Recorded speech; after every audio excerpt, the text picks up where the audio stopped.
ya. Taking a breath right now. You've did everything but turn me down. Really? I won't be coming back today. Then I see you walking back. Then I see you walking back. Won't be coming back today. Won't be coming back, no way. When you see me walking back, I'm totally down. I'm totally down. Not just this time. No, you're not gonna break my heart. No, you're not gonna break my heart. No, you're not gonna break my heart. No, you're not gonna break my heart. No, you're not gonna break my heart. No, you're not gonna break my heart. Taking a breath downtown. The city is a battleground. Yeah. I won't be coming back, no way. Turn my face up to the sky, clearing up my foggy eyes. Won't be coming back today. Won't be coming back, no way. When you see me walking back, I'm totally down. I'm totally down. Not just this time. No, you're not gonna break my heart, will you? No, you're not gonna break my heart. No, you're not gonna break my heart. No, you're not gonna break my heart. No, you're not gonna break my heart. You're nothing when I wanted it all, and you're just waiting for me to fall. Not gonna break my heart. Not gonna break my heart. Gonna break my heart. You're totally down. And you see me walking back. No, you're not gonna break my heart. Really? No, you're not gonna break my heart. No, you're not gonna break my heart. No, you're not gonna break my heart. No, you're not gonna break my heart. You're nothing when I wanted it all, and you're just waiting for me to fall. Not gonna break my heart.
無駄にはしないでほしくて好きなものが鬼飲まれて消えてったかすい理事証明探偵いなくなれショーウィンドウ伝う目が乾きやがて見上がってしまう前に USB にそっとしまっておくいつかあの日の僕愛してねごまかしては雨のせいに少しゼロが寂しくなった君はもう二度と戻らない戻れない戻れないよ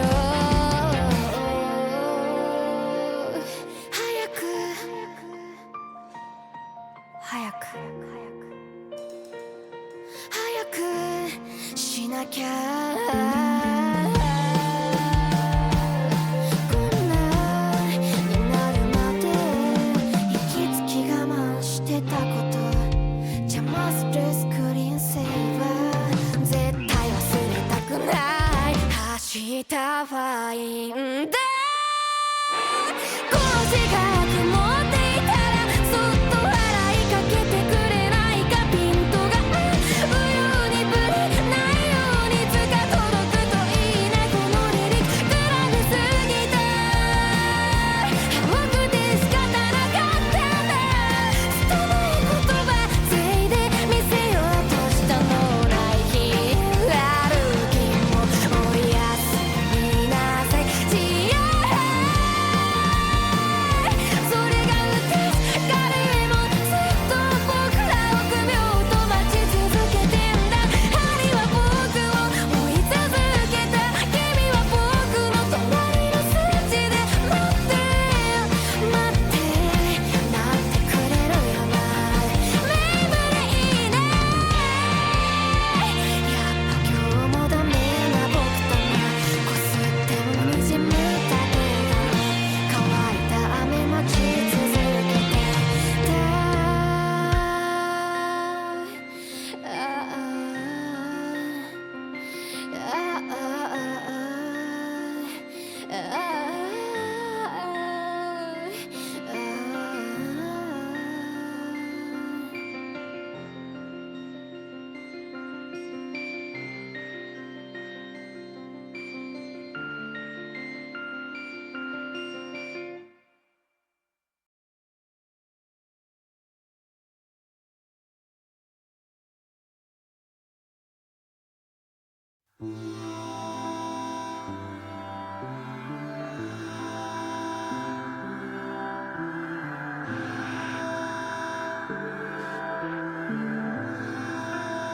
Never wanna stand up on myself. Never wanna get in the way. I said it. I don't know what the plan is, but you can share with me. 'Cause I'll be listening here to everything you say. I won't turn away. And I'll listen, open up my heart, and I must say that I love you so. Ooh, I'm falling in love, and it's better this time than ever before. Ooh, I'm falling in love, and it's better this time than I've ever known.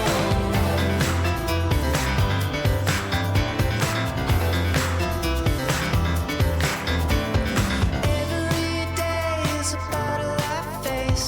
Strange life I live, but it's what you've decided. I give it all into your hands. Do what you will with me, and I smile when you speak. Remember those times I was hoping for something and shaking my head from. Hey. Hi. Shut up. I forgot to turn on the music. Actually, what would be the perfect song for having a dinner date at Applebee's? This is a really fancy thing that I like to do. When I really like somebody, I take them out to Applebee's.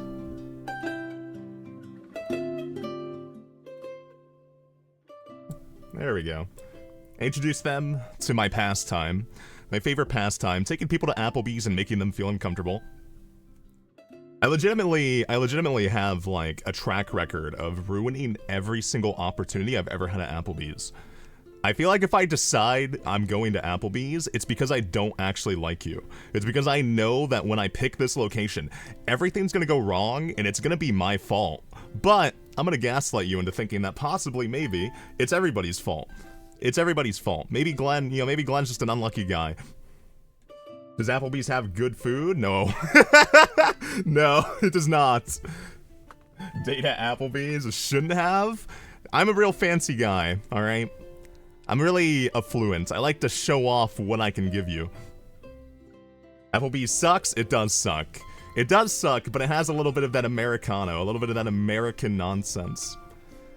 Now, there's like a million better places you could go, but if I take you to Applebee's, you know that I probably, most likely, did not have any better ideas and did not care to think of any better ideas. So you know how that's gonna go. Bro?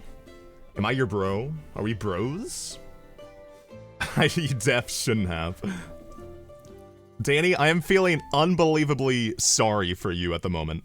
If you are sitting here getting on your hands and knees and going, thank you for considering me and taking me to Applebee's, I'm sorry for every friendship, relationship, situationship. I don't know any other ships, any sort of words that have happened in your life where you are very happy about going to Applebee's.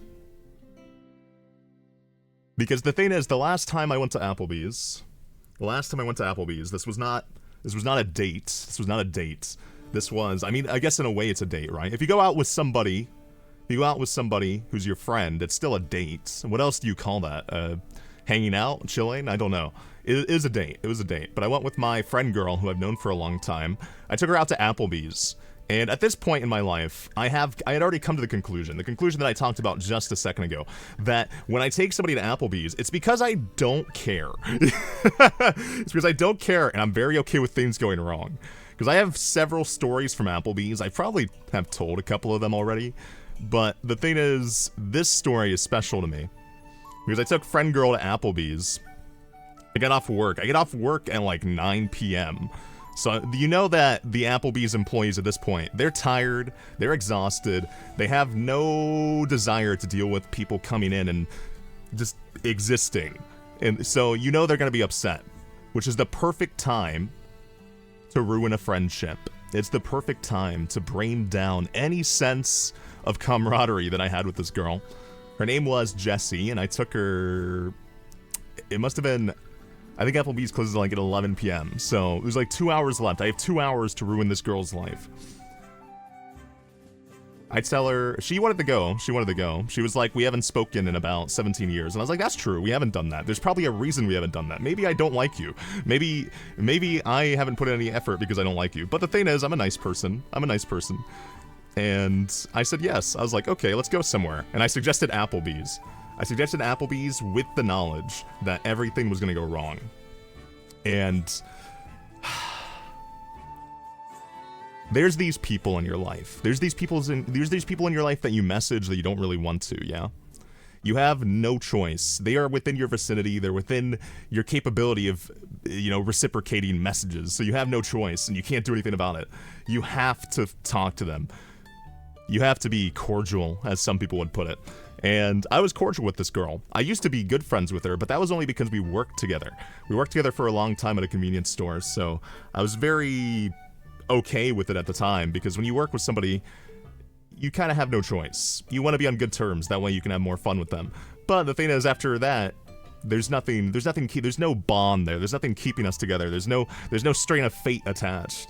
So socializing is the worst. See, I disagree with that. I think that is a coward statement, Rocket. I think you're being a coward.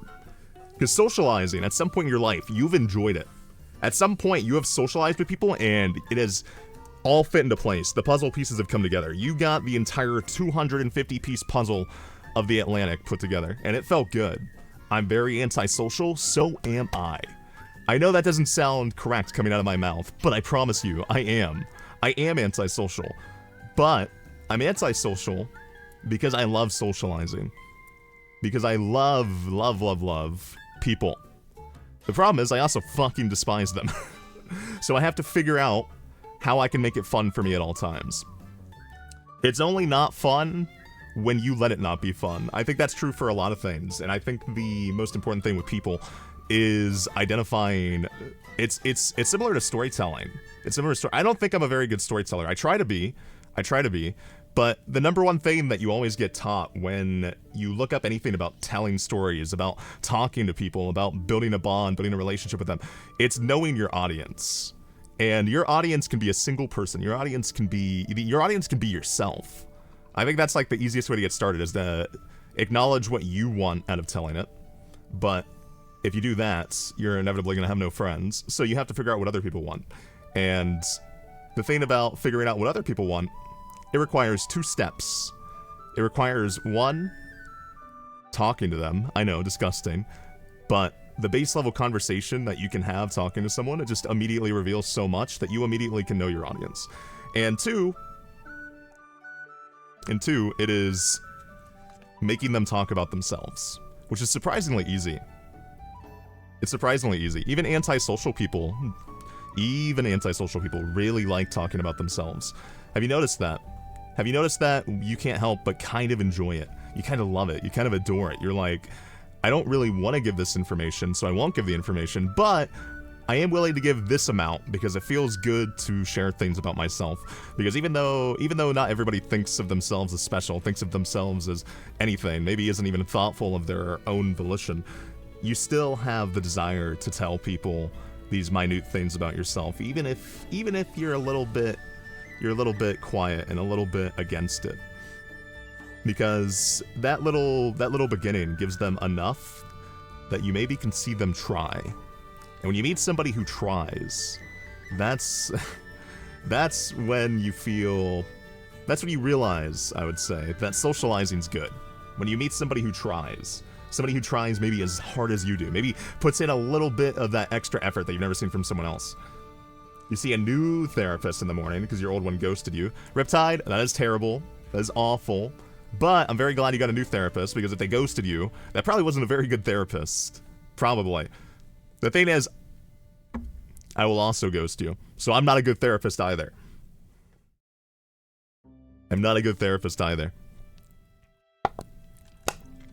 But I do reply when I can.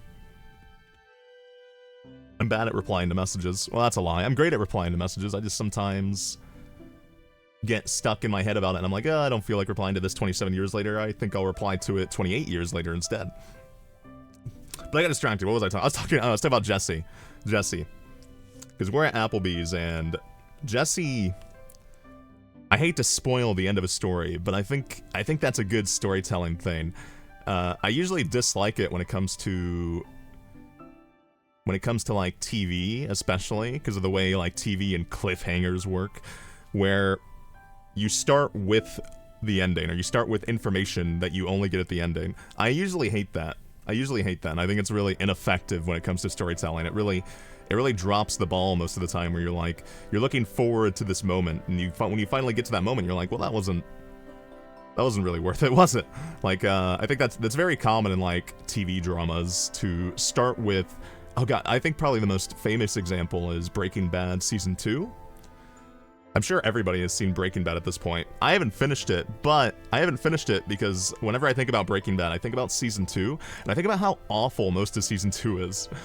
Like, there's the drug girl who's really hot and awesome, but for the most part, Breaking Bad Season 2 is... it's not very good. It's very abysmal. The storytelling in comparison to the first season, and the correlation between all the information you get early on, it just leads to like sleepwalking through the series. But never heard of it? Crazy. At the beginning of Breaking Bad Season 2, if you don't remember, or if you've never seen it, there's just a giant explosion. There's just a plane crashing into the ground, and it doesn't pay off until way later. And the payoff is not worth all that hype up. I think giving information like that is just insecurities about your own story. Insecurities about the way you can tell it. When you spoil it ongoing, and you just like, to keep people interested, because I'm such a terrible story writer, let me put the exciting thing at the very beginning. You feel like a lot of people like Breaking Bad? No, people love Breaking Bad because Breaking Bad is good. There's a lot of things about Breaking Bad that are good. I haven't finished it, but I liked many things about what I did watch. And I am awful at replying to messages? Yeah, I am. I don't check things very often. I don't check things very often. I get distracted by other things. But yeah, a lot of people love Breaking Bad. Most of my friends love Breaking Bad. And if there's one thing that Breaking Bad does have, it is memes. It is memes. It's really funny. It's really funny. I think the only reason I care about Breaking Bad to any degree is just because of the memes. Like, actually, it's one of the few times where memes actually made me like something more. Usually when something gets memed to death, I don't give a fuck. I'm like, I hate this series now. I'm so tired of this. I'm so tired of all these normies appropriating my culture. How dare they take this away from me? But Breaking Bad is the one time where I was like, okay, these are funny. Like SpongeBob? Oh, God. SpongeBob is so amazing, isn't it? Especially the earlier seasons, which, when I think of Zoomers and what they have to watch now, I'm like, they don't get anything. They get no good cartoons. They don't get the same love that we got. Because the early seasons of SpongeBob, I felt like they taught me lessons. I felt like they gave me something to think about. I thought they were funny, and I thought they were suggestive of something greater thematically. And then you watch the newer stuff and the newer cartoons, and you're like, oh my god, this is literally just TikTok brain rot in a way. Just wants to keep you watching all the time. Zoomers had SpongeBob? They did, but I feel like they didn't have SpongeBob. They didn't have the first couple seasons. I'm not really sure when not Breaking Bad. Breaking Bad SpongeBob spinoff would be pretty cool, but I don't think SpongeBob has that same valor that it used to. I think that's for a lot of like older cartoons, whether it be The Simpsons, Family Guy. It's like everything just kind of fizzled out. If it stuck around, it fizzled out, which I think is just very depressingly what happens very often when it comes to anything. When it comes to anything you like, and that also can be people. That can also be people, which is very sad to think about. But I've found a lot of people in relationships that have lasted me such a long time now that I've started to disagree with that sentiment. I think that things only become boring when you let them become boring. At least in the context of people. When it comes to media, all you have is that media. All you have is that new push for the media, the new episode, the new movie, the new book or whatever. That's not up to you. That's not up to you. And as you age and develop and like your media literacy changes and what you care about changes, like obviously those books kind of can't change around that. But the people around you can. So it's all about putting in the effort. And I can say, to wrap around back to what I was talking about Jesse, the entire reason I'm in Applebee's, well, not the entire reason, but I just felt like the Applebee's IHOP coffee bar felt like an appropriate place to be tonight. Your fave cartoon was Courage is amazing. Courage is amazing. Return the slab. I still think about Courage today because there's so many banger episodes. Every episode that involved like the invading chickens was fantastic. The final episodes of Courage are fantastic. The Return the Slab episode is obviously iconic. It's Courage the Cowardly Dog is fantastic. I'm trying to think of even more episodes, and oh god, the fucking Mayan episode. There's so many solid ones. My favorite cartoon growing up was probably Avatar, honestly. It was Avatar. I'm not sure when Avatar first started airing, but if I'm thinking even before Avatar, I watched. That's gonna sound like silly, but I watched, and it's not technically a cartoon. Like it's a cartoon, but it's not. I'm very fond of all the episodes of King of the Hill that I watched with my mom. Glen Mom always had Seinfeld on. She always had King of the Hill on. She always had these things that she's like true boomer. Because I know if you know boomers in your life, the boomers always just consume the same old thing that they love, the same old thing that they know they like. Like, they don't want to try anything new. They just want to watch every episode of Seinfeld over and over and over and over and over, and you can't convince them otherwise. Every now and then they'll watch something new and they'll be like, man, I should have just watched 5 episodes of Seinfeld. And you can't change them away from that. I don't know why boomers specifically have this, but it's really fucking funny. Because nothing's changed about Glen Mom. I'll go into Glen Mom's room and she'll be watching an episode of Seinfeld. She'll be watching an episode of King of the Hill. She'll be watching... God, what else did we used to watch growing up? Probably a Christmas movie. Some sort of, like, shitty romance movie. It's just... I feel like her and I have the complete, like, different taste when it comes to things, but nothing makes me happier than seeing an episode of King of the Hill, because I just get to think about that. Solar Boy is that guy? That's you with Supernatural. I never watched Supernatural. Actually, it's not true. I watched the anime. Did you know? I'm sure, Riptide, if you're obsessed with Supernatural, which I kind of assume you are based on what I know about you, you seem like a Supernatural girly to me. I'm sure you know about the anime. How there's a fucking anime for Supernatural that aired in what, 2009 or something? Or was it 2011? I don't remember. It's insane. It's insane. I don't know anything about Supernatural besides that anime, and I watched it in Japanese, so of course I have no idea what the fuck Supernatural's about. I know it's about supernatural things.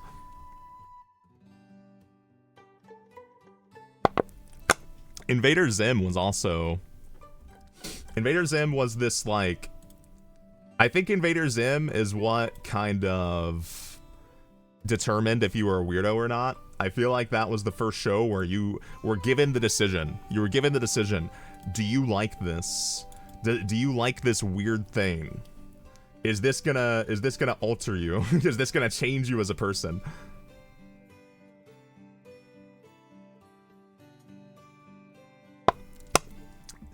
I feel like I'd put it like this. Invader Zim is this summarization of yourself. It is the page turner to you becoming an emo scene goth boy, to the type of media and music you like.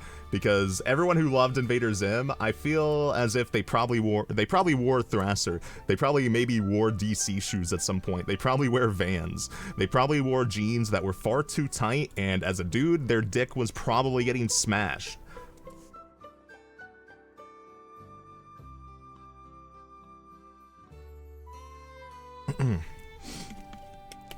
You know, my lungs have really improved. I still haven't gotten the CT scan, but I feel fine talking.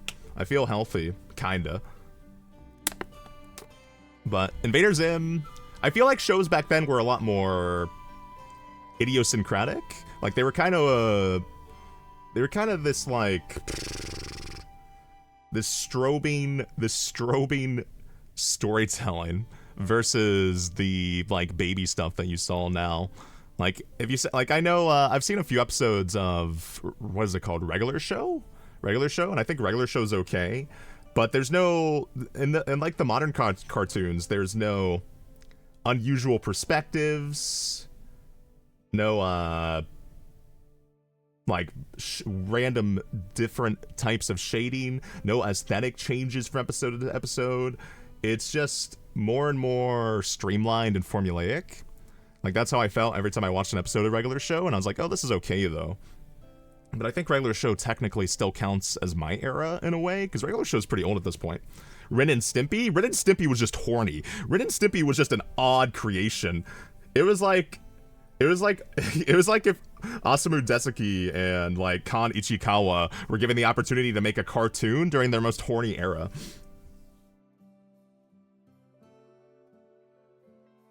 And I can't remember, oh god, what was the one show? The Chicken and the Cow? What was that called?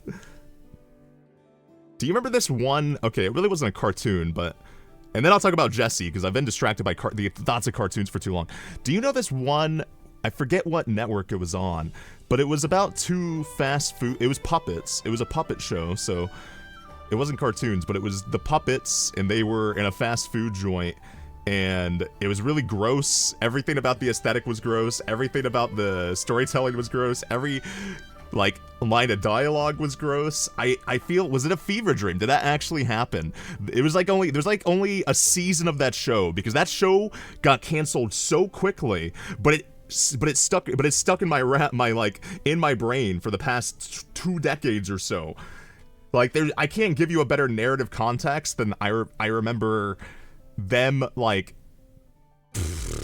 cooking sausages all the time, and the sausages kind of weirdly looked like penises, and I was a bit uncomfortable with it as a kid, and I was like, even I don't know what's going on. Like, as a kid, I was willing to accept anything, but I couldn't accept what that show was. Oh god, now I want to find it. What is it called? The tapeworm episode. Yes, the tapeworm episode. Tapeworm episode. I bet if I type in tapeworm episode, it'll pop up. Mr. Meaty! That's what it was called. What a terrible name. Wait, it's called horror? It's a horror show? Okay, look. I'm glad to look this up and know that it's real, because I was really starting to convince myself that it hadn't happened at some point. Oh, that's so tiny. But do you recognize this? Are you traumatized? Are you traumatized? Do you remember what this is? Do you know what this is? Because me looking at this makes me wonder. It makes me wonder if maybe we all lived the same childhood. If everyone recognizes this. I remember the reception of this being absolutely terrible, but for whatever reason, I couldn't stop. Like, I couldn't stop watching it. It's just doused with like every fiber of weird internet humor before the internet existed. You did not watch that? Riptide? Riptide, I think you might be too zoomer. You might be too zoomer for Mr. Meaty. Mr. Meaty was like 2005 or something. I was but a young lad. You feel like it's a bad dream? Because it was a bad dream, Kuma. It was a bad dream. Also, hi. This was a terrible, terrible dream. Hey, Kuma, I asked this question to everybody, so I'm gonna put it on you. I'm gonna put the pressure onto you. What did you do today? What did you accomplish today? What are you happy about today? You were very young in 2005. I would have guessed you weren't born, to be honest with you, Riptide. I feel like this show set the precedent for what I was okay with, which is everything. Because I don't know how you guys are with, when it comes to, like, the stuff that you watch, the stuff that you read, the stuff that you, like, look for. I don't particularly care. I just want something that's interesting, something that's new, something that gives me, like, a feeling of, hey, this is cool. I really, really don't think I'm gonna like this, but I can have a conversation about it. I can talk about it. Because that tends to be my main reason for things. You cook some stunning white beans for you and your mom? I hate you. I want you to know that. I hate you. I have no respect for you. I have no respect for people who can cook better than me. Because anyone who cooks better than me, they're gonna assume they're smarter than me. They're gonna assume they're better than me. And I can tell you, that's not true. That's not true. No one can be better than me. But I do have no idea how the fuck to cook. So when someone else knows how to cook, it makes me have a strong belief that I'm not the one at fault. Everyone else is so good at cooking because they've stolen it away from me. They've stolen away my abilities. Regardless of the quality of what you can cook, it's probably better than me. And it's because when I was born, every ounce of possible cooking that I could do in my life, any sort of ability that could be applied to it, was taken from me. And it was spread across the world. Hey, Kohaku. Hey. You'll take the chance to brag about your cooking then? Go ahead. Go ahead. Make me upset. Make me mad. I just want you to know that everything else is, you're a disappointment. Just because you can cook well, everything else, you're a disappointment. But I like things where creators, I've talked about this before. I think the reason that I like trashy light novels, like I like isekai, I like every subgenre of anime that people hate, like the incestual stuff, whatever. Just like give it to me. I like when art is made for the person who is making it. I know that I talked earlier about the audience being important when you're telling story, but I think that's more personal and more contextual. When you're making art specifically, it's different in that you should care about your audience if you want to make money, but if you want to make money that badly, I don't care. Even DeadTube? DeadTube, I have not heard about that in a long time. You've been told that for almost half your life now, 21? I'm so glad you typed 21. I'm so glad you did that. You're just a little Zoomer baby. You have enough time to not be a disappointment. You'll be fine. How many languages do I speak? 3. English, Glen language, and very basic conversational Japanese. Enough to get by when I'm over there. My pronunciation's terrible, though. My pronunciation's just always been awful. But the thing is, they're really, in Japan, they're just very happy when they hear you speak it. They're like, oh, he's trying, thank God. Because they don't want to talk, like, everyone's like, oh, if you go to Japan and you only speak English, it's fine, which is true, but when you go over there, like, it's like, yes, you can speak English to them and be like, hey, can you help me? But imagine them. They're just like walking on the street and all of a sudden this person just starts speaking a language that they haven't studied in like 20 million years. And they're like, fuck, I don't want to deal with this. So 1.5? Yeah, I know how to read Japanese much better than I speak it. Because I haven't practiced speaking it enough. I didn't have like formal teaching, so I never had like speaking courses. My listening's okay, but my speaking's abysmal for how much time I've put into it. Reading's good though, and I learned how to read because I learned like Japanese, and the entire motivation of me learning how to read it was to read an eroge, was to read a visual novel, to read an eroge. That was my main motivation, and I have to say, it didn't radically affect my life or anything, learning Japanese to be able to read porn, but it definitely affects people's view of me when I tell them that. So I think it's a win-win. Have you ever heard or seen of Nurse Witch Kamugi? Of course I have, Kohaku. Of course I have. Why are you bringing it up? You're bringing up the classic, the e-girl classic.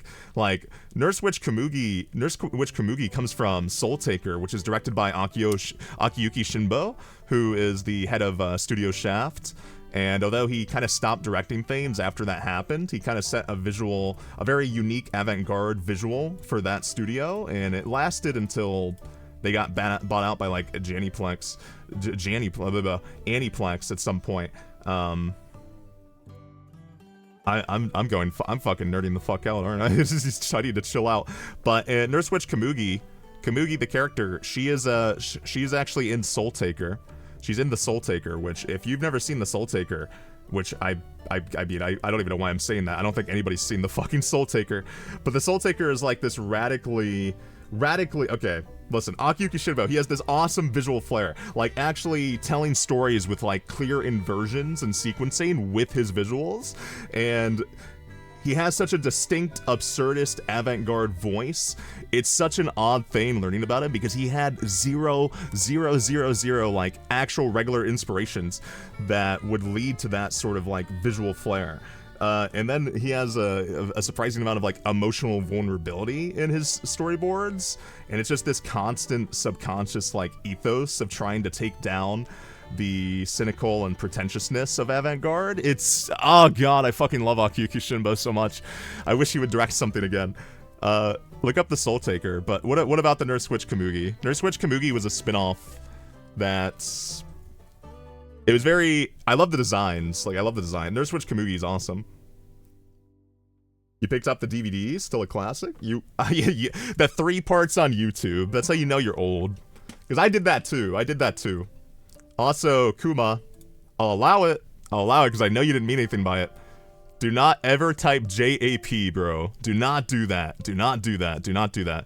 As somebody who literally before I started stream accidentally said a slur, I want you to know to not accidentally say slurs. It's bad. It's bad. It's bad. It can be funny, but it's also very bad depending on the context. Don't be complicit. Don't be complicit. Unless it's with the right people. Saying JAP, because I'm not going to say it. JAP is a slur because of World War II, mostly. It's, if you're going to type, Japanese, type JPN. Type JPN as an acronym. It's just, it's very disrespectful to a different time. The thing is, it's very common for people not to know that. It's very, very, very common for people not to do that. Got it? Good.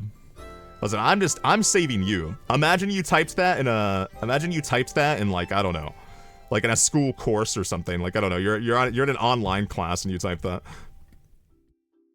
You gotta be careful.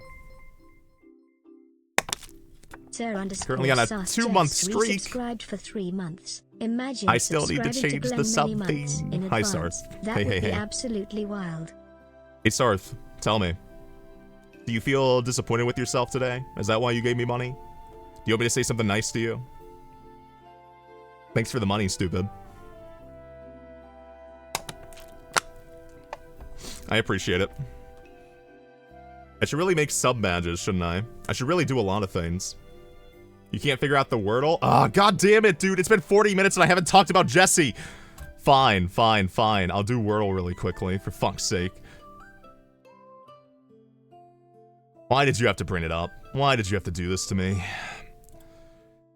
After I had such an amazing, amazing streak last time, I don't want to embarrass myself again. Spanish is your first language, and that's a normal abbreviation. Hey, no, listen. I'm not here hitting you with the, you shouldn't do that, Kuma. Don't worry about it. Do not worry about it. I get it. I get it. People whose language is English, whose first language is English, does it all the time. Because you're stuck on it, so you're the stupid one. I feel like I'm an idiot. Okay, no, well, let's not agree with that. Let's pretend I didn't say that. There's no reason to agree to that. But I feel like every single time I have so many instances of weird things in my OBS, and I don't know why. I don't know why it's like this. Did that work? I don't think that worked. That worked. Sometimes, but it's okay. I'm not averse to it. I almost have come to like it. Depending on it, I think it's a compliment. I think stupidity is this incredible feeling. It's freeing. It's freeing, and I think that people who come to the conclusion that they're smart people are the most unworthy people to talk to, because they always end up falling into this line of thought that because they're smart, they should acknowledge it. And acknowledging that you're smart mostly means that you're not smart, because you're not conversationally smart. You're not emotionally smart enough to know that that's a bad thing. Because I think that I know a lot of things. I know a lot of things that are maybe too specific to ever really get into conversation. And that's why I talk so much. I'm like, if I talk just enough, eventually it will get to the point where I can talk, where I can truly talk and start being a stupid fucking nerd for a little bit. 5 out of 6, you're a fucking idiot. You're so fucking stupid. Watch this. If I could somehow figure out how to make it work. God damn it, I'm so okay, no, I'm not. Why do I keep saying it? I'm not stupid. I'm just struggling a little bit. I'm just struggling a little bit right now. And because I'm using Shoost, I can't... Fuck. Yeah, whatever. It's fine. It's fine. It's fine. I'm gonna do... It's really quickly. Really, really quickly. If this takes too long, I'm gonna cry. Where's my hints? Where's my hints? What's a 5-letter word?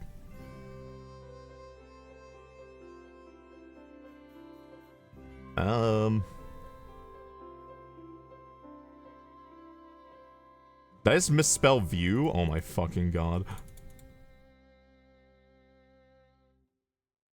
Yeah. Oh, it's so fucking over. I don't want to do this anymore. Can I quit it? Can I just quit right now? I have to think of words that have E. Oh. Let's count English out of my languages. I'm not good at this type of thing. I'm really not. I just can't be, I can't be bothered. I get bored. Like, I don't find this sort of, like, game interesting. So I just end up ignoring, like, any sort of brain thought that I have about words. Like, I just can't right now. I just can't. Speaking? I'm good at speaking, at least. It's like I would say that my English is the opposite of Japanese. Japanese, I can't speak it for shit, but I can read it well. I probably can't write it that well either. Writing in Japanese is annoying and difficult. But in English, I'm good at talking and then bad at everything else. At the very least, I convince people I'm good at talking. Which I think that's the most important part of being charismatic, is people expect you. They expect you to be good at talking.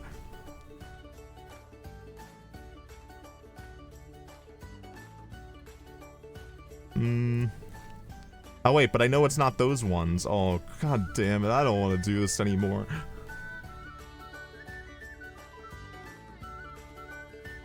But it's not subject because there's S. Oh wait, subject is 6 letters. Why did I do this? Why did I do this to myself? I'm so glad you don't have a job right now. I'm glad you don't have a job right now. Having a job is terrible. Having a job is there's such a parallel to having a job and not having a job. Because there's this, it's like, I don't have a job. Oh fuck, I don't have a job. And then there's I have a job. I don't have a job. Like, it's the exact same feeling. It's the exact same feeling. Because not having a job, you feel like lesser, you feel scared, you feel terrified. But then having a job also feels like there's just no, jobs do not bring any sort of like positive emotion to you at all. You have a job and you're watching?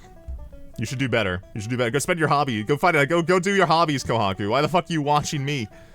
I assume that anyone who watches me should not have a job. That's what you should be doing. You should be not having a job to justify this.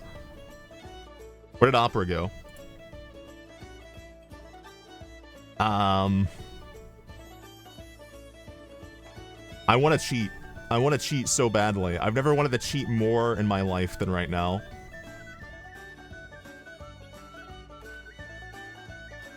I hate this. You're gonna go do drugs? What drugs? No, not buy. You're not allowed to leave. Tell me what drugs. Rower? Kuma? Let's just pretend that I came up with that. No, W's already been used. W's already been used. Existing in a capitalistic society is just a depressive life. It is. It is. You just have to... You have to figure out what exactly about the depression can be altered to be somewhat positive. But I'm so cool, you love chatting with me? I get told that often, and it never stops making me feel good, so thank you. Fuck. Oh, I don't know.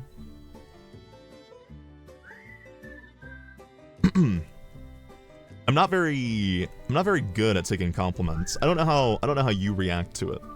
It's always nice, isn't it? It's always nice getting that little bit of feedback without really asking. You just kind of end up... Why does everyone try... Why are you guys helping me? I'm such a mean person. Why do you guys help me? Am I like that pathetic of a person? Am I that pathetic of a person that you're like, oh, I gotta help little Glen. Look at him. He's struggling. He doesn't know the English language. He was only raised learning how to speak it for his entire life, but let's just give him a little bit of a push. Because you love me? If you love me, tell me the number one thing about me that you love me about. Tell me what you love about me right now. Make me feel loved. Why didn't I get 1 out of 6? Oh, you're a mistake. You know, I've talked about this before, where at one point, my mom suggested that was the case. I think I made her really mad. I'm trying to think, how did I make her really mad? I make her really mad all the time. I think Glen Mom got home from work one day, and I was sitting in the kitchen, staring at the parrot that we have, the parrot that's called Petey, despite being a female. I was just staring at them, and when she came in, I was just whispering bad words to her. I was trying to get her to like say the worst words possible. That way my mom could never invite people over. And she literally like came up and like did the fucking mom thing where she like grabs onto your ear and goes, psst, and I'm like, immediately, because getting touched on your ear when you don't expect it is probably the most uncomfortable feeling in the world. And she said to me, you know that you're lucky to be alive, right? And I've thought about that a lot, and I'm like, I think I came to the conclusion as I got older that she was saying I shouldn't have existed. She's saying that the condom broke. I think that's what she was suggesting to me. Wait a second, I'm a genius. Oh, that's 6 letters. Is it 6 letters? Oh wait, but ego's there. Fuck. I don't care. Not in word list? Wait, Meaden. What the do I actually want to know what drugs you're taking? Yes, I would love to know what drugs you're taking. That's pretty rough to hear. She said worse to me, to be honest with you. My mom and I have a relationship that involves both of us hating each other. It's okay. You want to know why? Because I've been told that I'm the favorite. I've been told that I'm favorite. Shroom and weed. I've done it before. I've never done drugs. I'd love to. I'd love to give it a try with like the right context, the right environment, because I think that's really important to it. And also, I don't mind trying new things, but I think taking drugs is probably like the worst thing in the world if you do it with the wrong people. And every single time I've been offered drugs, it was in this town. It was in this town I'm in now, and I hate to say that I don't like this town very much, and I don't like the people very much. So every single time I rejected it. And I never judged anybody. I never gave a fuck. Like, I don't give a fuck. Take drugs. Who cares? Do whatever you want. Don't do the bad stuff. But you need to. Maybe I shouldn't be saying this because I'm a lesser doctor. But whatever gets you through the day, whatever gets you through that capitalistic grind. And I think there's a lot of drugs, specifically something like Molly, that kind of just like enhances the experience of things. So why not? Why not do it? Am I trying to talk my way out of Wordle? I always talk my way out of doing this stupid fucking game. Do I need someone to tell you that? I'm taking dopamine.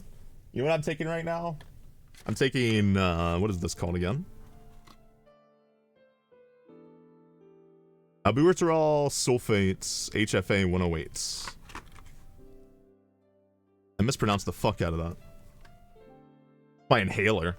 Can you believe that I'm like, I got an inhaler for my lungs, and all of a sudden everyone agrees. They're like, you always kind of marked me as that type of guy, the type of guy who has an inhaler. And I don't know why. I think that's the first time that I've been upset. I think that's the first time I've ever been genuinely upset at anything. Because I'm definitely not the type of person who has an inhaler. Do you hear the way I talk? Do I sound like that? Do I sound like I put on the fucking nerd glasses? I put on the too tight of like khaki pants. I tuck in my polo shirt. I go outside. I comb my hair, and I'm like, hello everybody, it's me, Glen Poindexter. I've come today to hit my inhaler. And I came to tell you that drugs are bad. You never sound like you get enough air because you're talking. I told the story. I've been going to because my foot's better. I've been going to the gym while my lungs are fucked up. And it's okay, actually. I'm shocked that I'm okay. Like, the first day I vomited, but, this is normal. You almost considered buying off a guy with the username, excuse me? Percocet laced with Infect. Sometimes, those are the people who are the most trustworthy. The people who are the most direct and memey, they are the most trustworthy in a way. Because you know what you're getting. You know the truth. You know the truth immediately. It's like you sit down and talk to somebody named like Jeffrey the Loser or something, like he just calls himself that on the internet. You're like, well, this guy knows what he's about. Why do I have an inhaler? Because I have a lung infection. I have a lung infection, and it could be something else, but I won't know until the CT scan. I will not know until the CT scan, which isn't until March 1st or so, because fuck me, I guess. But I feel fine, I think. We'll see. If I pass away, would you guys be sad? Would you miss me? Listen. I don't care anymore. Okay, I care now. I care now, because I don't know. Oh. So E has to go in the 1st or 4th slot.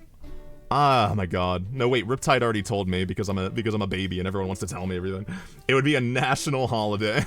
It'd be a national holiday for some specific people, yes. That'd be their freedom. Because I would say that currently I do enslave people, I would say. I think I might be a bit of a slave owner. I end up talking to people so much that they can't help but get so attached to me that they have to talk to me all the time. You just, you get stuck. You get stuck because I never stop talking. It's like, when you're too nice, how do you tell someone who never stops talking to stop talking? Vaping in front of it. You know, I saw a guy smoking when I was at the gas station earlier today when I went to the gym.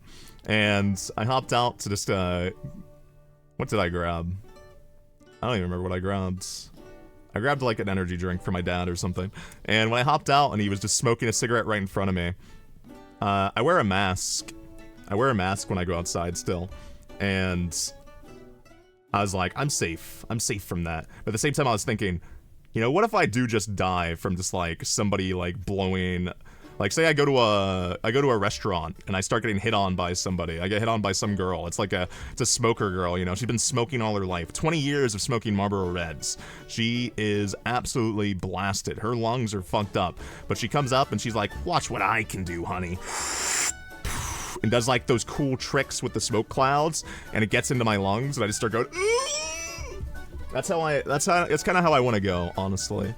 I think that'd be the perfect way to go. Getting flirted with by a girl that I don't want to get flirted with by, and then just passing the fuck away. Because that tends to be what happens. Keep solving Whirl? I don't fucking, it's so boring. I don't care. I don't care. Oh, that's wrong. I know it's wrong. I'm a genius, by the way. Fuck! No, wait. Oh my god, I forgot B and R. Oh my god. Been chugging water lately? Chronic headaches. There's nothing worse than actual real headaches. Because it's very common nowadays that people just end up taking over-the-counter drugs for every single problem they have, which is really bad. Which is really bad. I can tell you. Oh, hi, Maverick. Hi. Hi, Maverick. It's very, very, very, very, very, very, very... Maverick, what did you do today? What did you do today? Tell me you did something. I believe that it's probably the worst thing in the world to take over-the-counter drugs for every little problem you have. I do my best to not take them ever.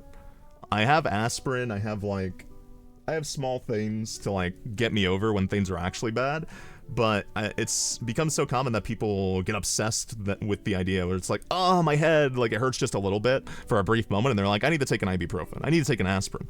And it just becomes less and less effective, and you're just putting stuff in your body that you don't need to. And I don't like to take drugs. Like, I don't even take my meds every single day, to be honest with you, because I just don't want to? I don't want to. I try not to. Because I think it's better for me to know that I have the power to not take them. You have adult things to do. Good night, Kohaku. Good night, good night. I'm so sorry that you have to suffer like that. You clean the house? Cleaning the house is a lot of work. Cleaning the house is probably the worst thing in the world to me. Because I'm a filthy, filthy person according to a lot of people. I've never cleaned my room once. It's absolutely... Okay. If I take a picture of my current desk, I feel... Okay. I'm gonna do this because I want you to understand.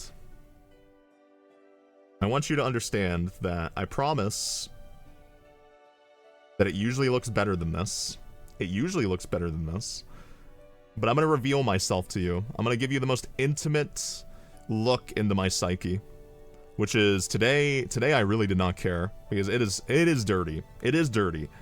But it's so not dirty that it's insulting to me that I have to defend myself for how, like, not dirty this is. It could be better. It could be better.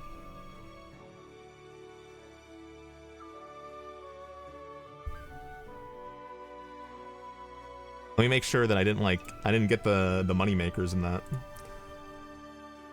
I don't want the money makers in that shot.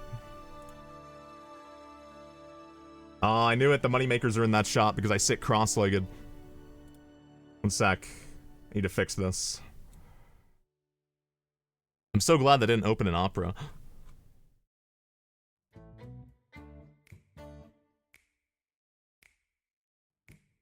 You know, I was supposed to tell like 17 stories by now. That was the entire point. But what the fuck have I been talking about? I honestly have no idea. I've just been fucking prattling on. Glen feet, the feet stay. The feet are safe. Oh wait, shit. Does that have my name on it? I'm so bad at not doxing myself. I don't know how I'm so bad at this. It's not that hard. It's really not that hard. Glen toes? Okay. Renata, can you give me the 3-sentence rundown, please? Can you please enlighten me? Because I'm not a feet person. I'm not a toes person. But if you truly, truly are, can you tell me the appeal? Can you tell me the appeal? Is it the weight that they carry? Is that what it is? Is it the fact that it's like this person carries the weight of their world on those toes? That makes it attractive. Is that what it is? Because I don't think that's what it is for most people. Also, hello, P-A-R-A.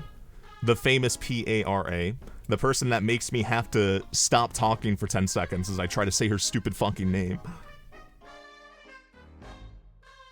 Pixelate them like in porn? I do that. When I send like pictures to my friends and I'm not wearing shoes or something, I always pixelate the bad boys. Sir, you did this to yourself? Of course. Another woman who doesn't want to be held accountable.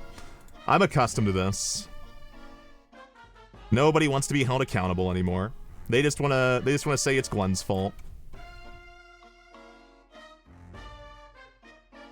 You think it's the weird shape? The thing is, toes and feet are really unique, and I know this is gonna sound weird as somebody just said they're not into feet, but genuinely, the shape of, like, the way that your toes are oriented,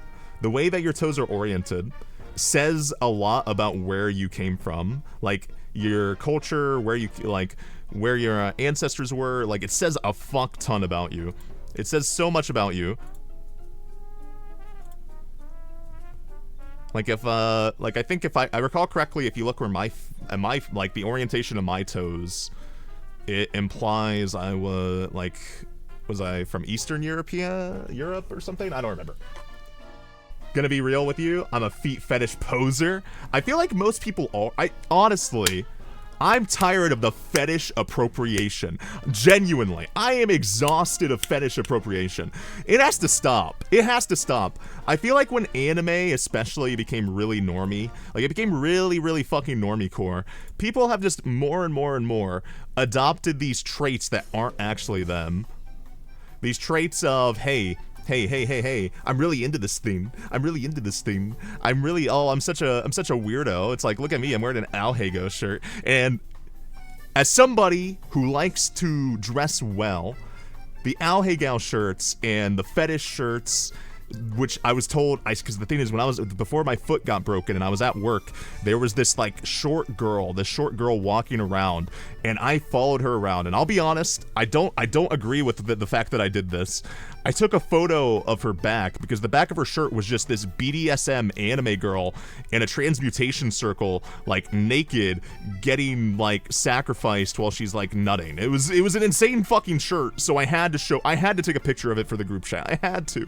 And my friends were like, oh, that's normal. And I was like, what do you fucking mean? And supposedly shirts like that you can just buy at places like Hot Topic, but not Hot Topic. I forget what the name of the place was. It was really weird.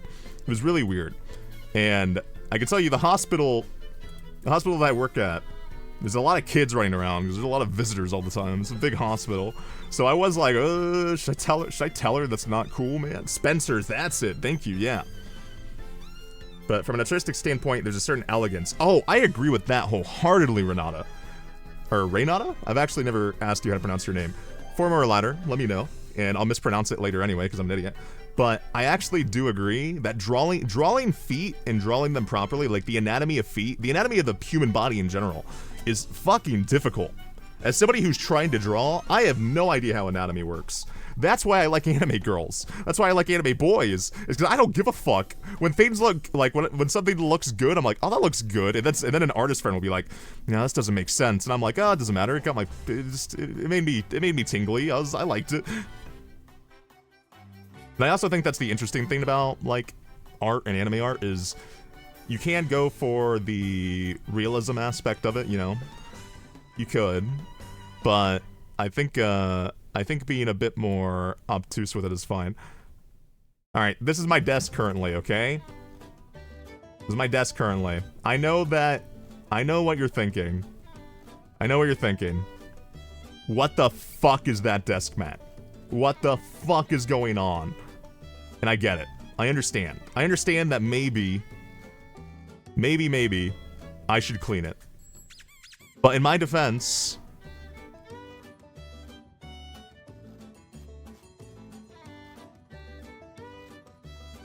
I didn't think this one through. I didn't think of this one. I don't have a defense, to be honest with you. Is that a roach behind the controller? No!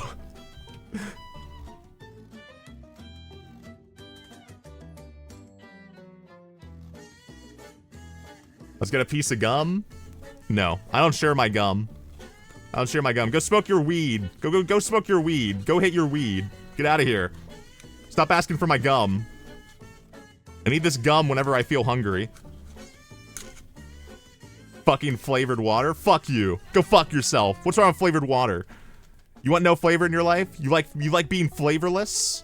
Is that what you enjoy? You enjoy the fact that you're never gonna be loved because you have no flavor to your personality, Renata? Is that what's up with that, huh? Is that how you're feeling? You hate anything that has flavor because you can never be it? I usually don't drink this. The thing is, right next to it, outside, literally right outside the frame of that photo, is just normal water. It is just normal water.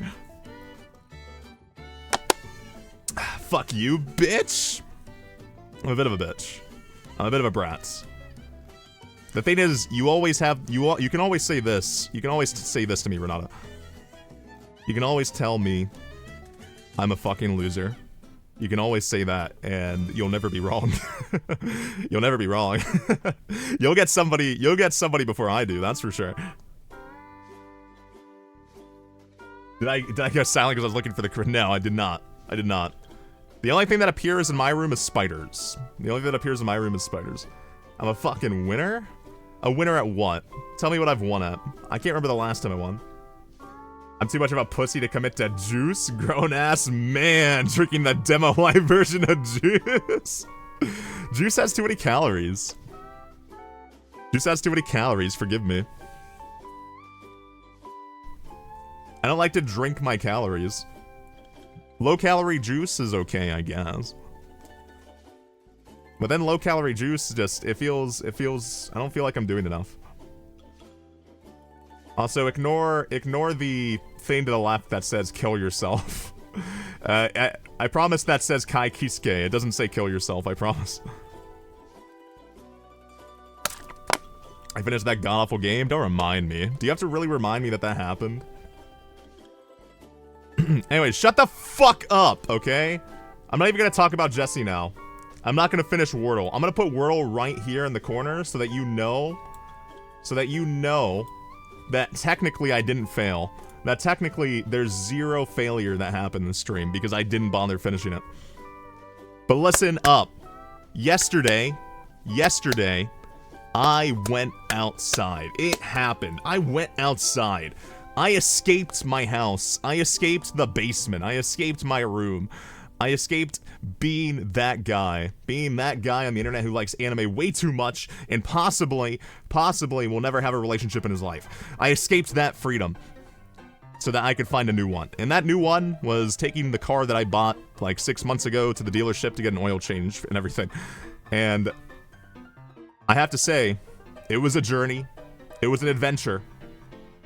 And I possibly maybe caused the worst thing to happen to at least several people. Like, I made their day progressively worse. Like, that's what I'm doing to all of you right now, but imagine that I did it in person. Now, like, imagine I did it like, imagine this happened to you every single day. You had to talk to me every single day. I broke containment? I had no choice. It was for the sake of my car's health. I went into my vehicle, a Kia Soul. You know what a Kia Soul is? It's a very cool looking car. It's the type of car that you see where you think, oh man, I want to meet that person. I want to know the person who drives that car because they're probably unbelievably sexy. They probably have had sex before. They probably definitely have had some sort of like good life happen to them at some point. Can I type a word? No. This is a Kia Soul. This is the car I drive. Does that make me more attractive or less attractive? And I've told the story before why I own this car.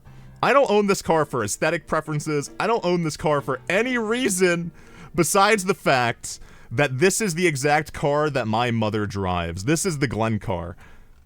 I will tell you, that's not me. That's not me. That's not me. I don't look like that. That guy looks like he hates his life.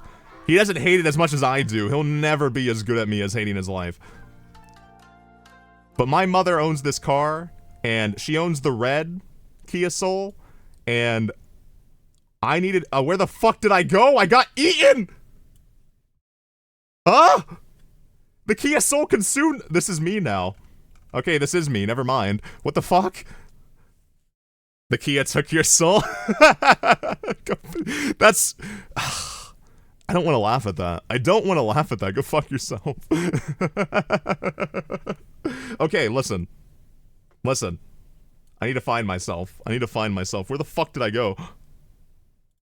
Hello? Who am I?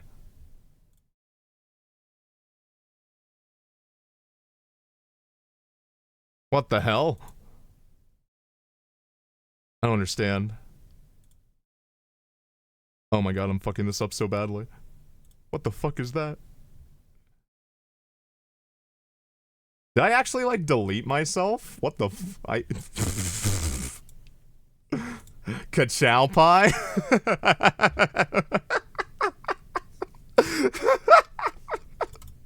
Ka-chow. I don't have the riz. of Mr. Ka-chow. I can never be Lightning McQueen. I deleted my model? I did, and I don't know how to get it back. Where the fuck did he... Come back! Oh my... I dragged myself down. That's what happened. Hello? I have E-boy Riz? That only works on very specific type of woman, and... That's... I'll be honest with you. I'll be 100% real with you. As someone who has spoken to those women, I know that's astonishing that maybe Glen has spoken to a woman before. You don't want that Riz. That is the worst Riz to have. That is the you are gonna meet them IRL. They're not gonna look anything like their photos Riz. That's what's gonna happen. Glen doesn't speak to women? Correct. An IRL woman or internet woman? That's why I have E-boy Riz? That's true. I'll Riz you up and then, like, refuse to talk to you after you suggest that maybe we meet up IRL. I'll be like, what the fuck? You wanna see my flesh? I hate that. Because it's true. I do have E-boy Riz, and I don't know why. It's not on purpose. Or anything. It's just how I am. I'm interested in creating cinematic worlds with my multiple personalities, and then I somehow end up with E-woman.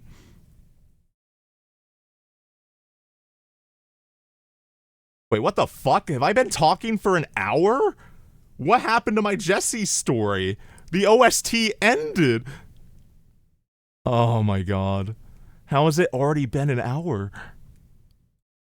I haven't said anything. I feel like I haven't said anything. Have I said stuff? I don't even have a backup. You know what that means? That means spasibo. What happened to the Wordle? Kuma. It's dead. I completed it. That's, see, I got 4 out of 6. I'm not too dumb to finish it, I just don't wanna. I don't do what I don't wanna do. Okay, shut the fuck up, okay? I hopped in my motor vehicle. I hopped in my Kia Soul. Let me get rid of that. Don't consume me again. I hopped in my Kia Soul and I went down the highway for like 30-40 minutes. I get to the dealership. Now, this dealership is located in the most American place you can imagine. Doko mentioned Kachow. Lightning McQueen. You've seen Cars. You've seen the first Cars movie. At some point, you sat down with a bunch of children and you were like, this movie sucks absolute cock. I wonder how the cars reproduce. I am now thinking about the cars reproducing. I'm now thinking about the cars having sex, and I'm thinking about how that works, and I'm confused, and I'm feeling a bit discomforted by the fact that that's something that definitely had to happen for that world to have an existence. So, I'm gonna stop thinking about that now, hopefully. Please, brain. Please, brain? Brain? Brain? Brain? Okay, it stopped. Oh no, it's back. Oh god. I saw the Kia Soul and thought of Lightning McQueen's cock again. Okay, so... Imagine the most American place. There's a McDonald's. There's every fast food place you've ever seen. There's a Chipotle. It's everywhere. I have a story about Chipotle I need to tell. Shut up. Don't talk to yourself. Stop talking to yourself. You can tell a story and not get sidetracked 17 times. It is the most American location you've ever seen. Americano. There's highways. There's cars everywhere. It's the most unwalkable place you've ever experienced. You have zero idea how people are supposed to live a happy life in this location, but they somehow manage. And there is legitimately 4 car dealerships. It is a swarm of American capitalism, because the only reason we don't have a working trail system isn't because the United States is fucking massive. That's a part of it, but it's because we want to make money. We want to make money for motor vehicles.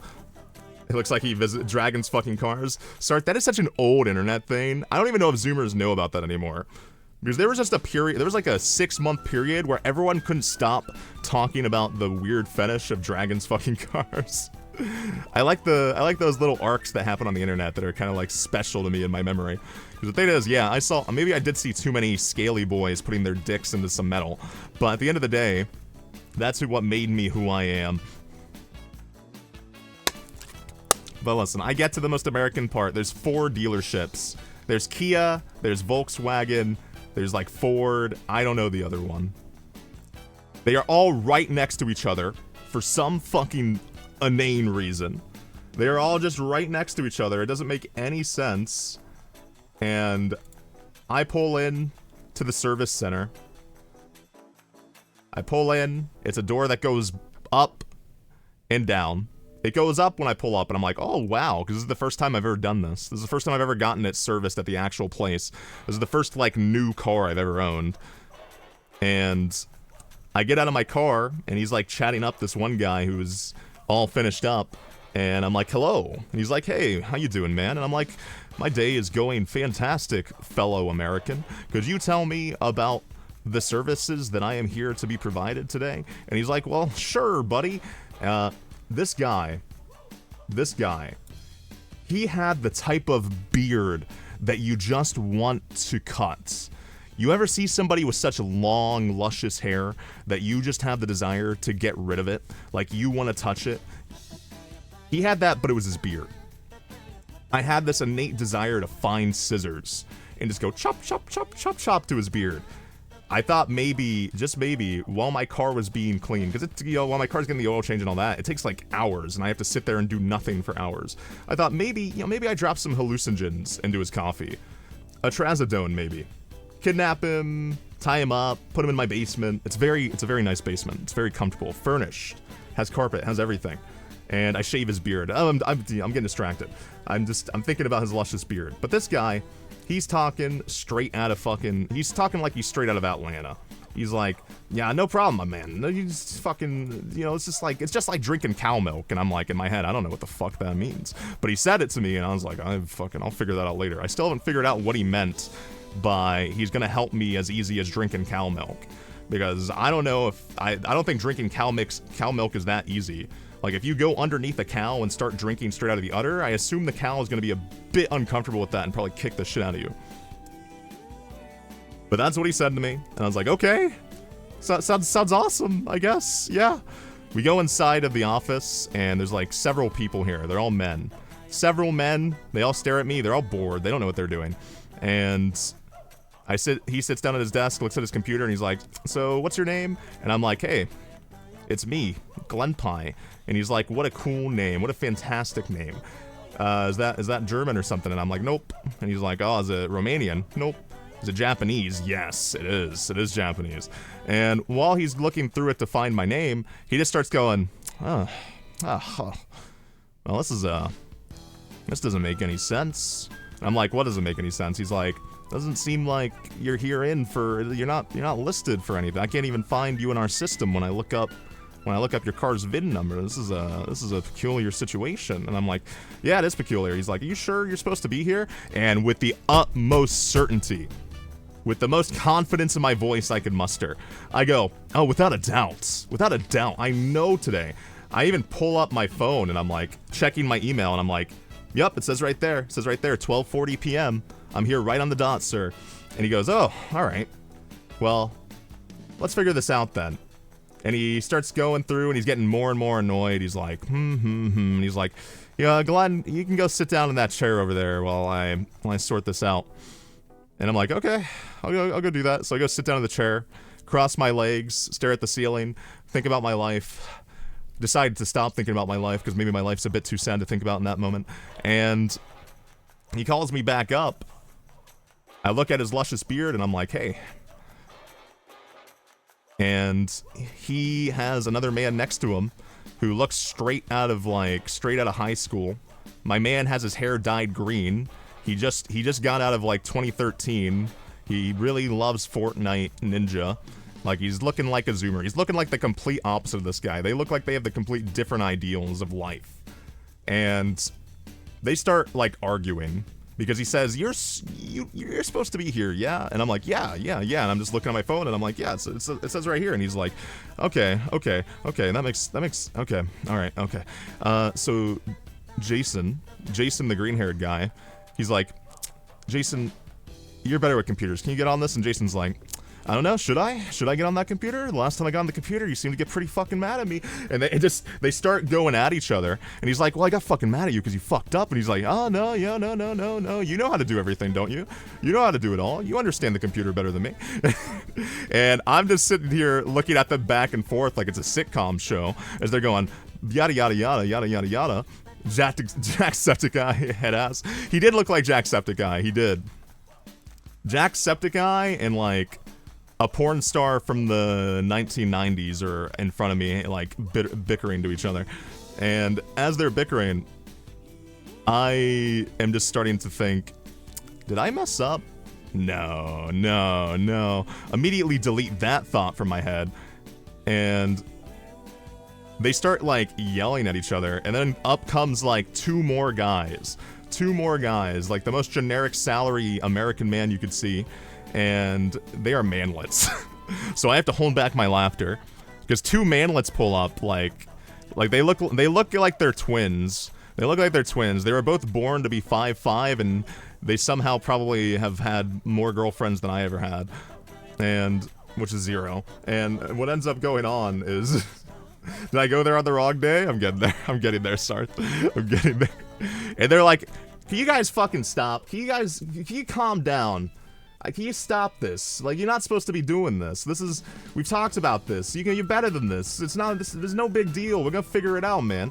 And so they all sit down on the computer. They're all just staring at the computer. They're just getting more and more. And then the two manlets who show up start getting mad at each other. And they're like, you know, why the fuck did we, we're on break, why the fuck are we doing this, actually? And I'm like, I don't know why you're doing this. And eventually, all four of them get so mad and start yelling at each other. Like, they're legitimately screaming at each other in front of me. No one else is in the office except for, like, these 4 guys and 3 other people who just don't give a fuck. And I put my hands in the air and I go, fellas, guys. Look, I'm gonna prove it to you. Look at my phone. And they look at my phone, which has the email up of the appointment, and they go,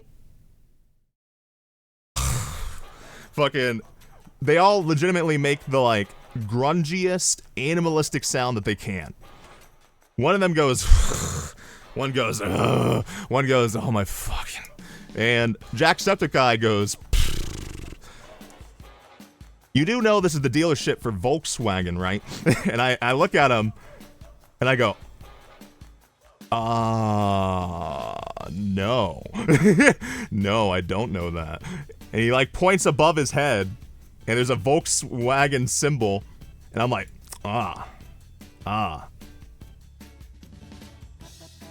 So, I gotta go. I'm kind of late for something. So I just turn around and start leaving, and I can hear them start, like, getting mad at each other again, and they're like, why didn't you fucking ask him to show you the email? Why didn't you fucking ask him to show the email? Like, they're starting to scream at each other, and I just hop into my car, and I'm like, I wonder if I'm late. And I look at my phone, and I'm 5 minutes late, and I'm like, well, I better not go to another wrong dealership.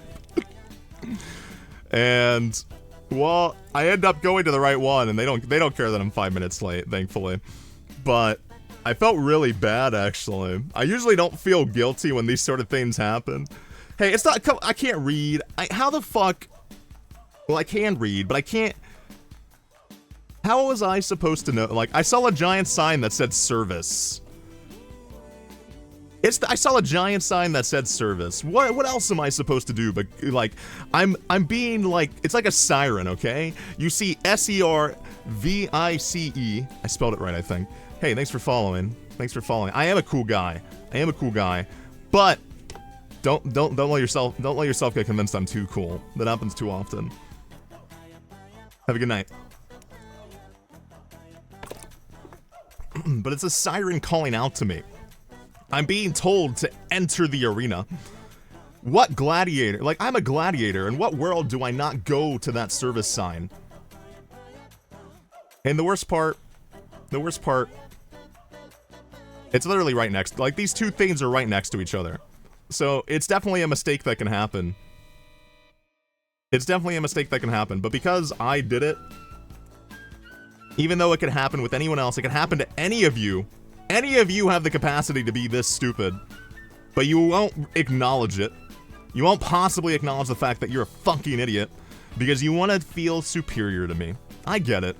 I'm a cool guy, like Kuma said. Why wouldn't you want to feel superior to me? It's the only time in your life you'll get that, so why wouldn't you want that feeling? Anyone could have made this mistake, alright? Now, could anyone have not figured out 10 minutes into that conversation that you weren't meant to be there? Maybe you guys wouldn't have done that. Maybe you guys would have been smarter than that. But I was convinced. I was in the right place. It felt familiar. I bought my car there. You have anxiety? You triple check? I have Glenanxiety, which is I need every... Oh god, my lungs for a second there, sorry. I need to cause chaos. I need to cause a problem. If I go throughout my day and don't cause a problem, what's the point? You don't know how to drive, so this would not have happened to me? You are alone, just like you've always been in this world. I'm not alone. I talk to a lot of people on the internet. In my own voices. You have unfound confidence? Oh, no, I don't. I found it a long time ago. Riptide. Confidence is as simple as telling yourself that you're confident. It really is, honestly. Maybe that's simplifying it too much, but as soon as you realize that confidence is just being okay with it, it's a lot easier. It's a lot easier on your mental.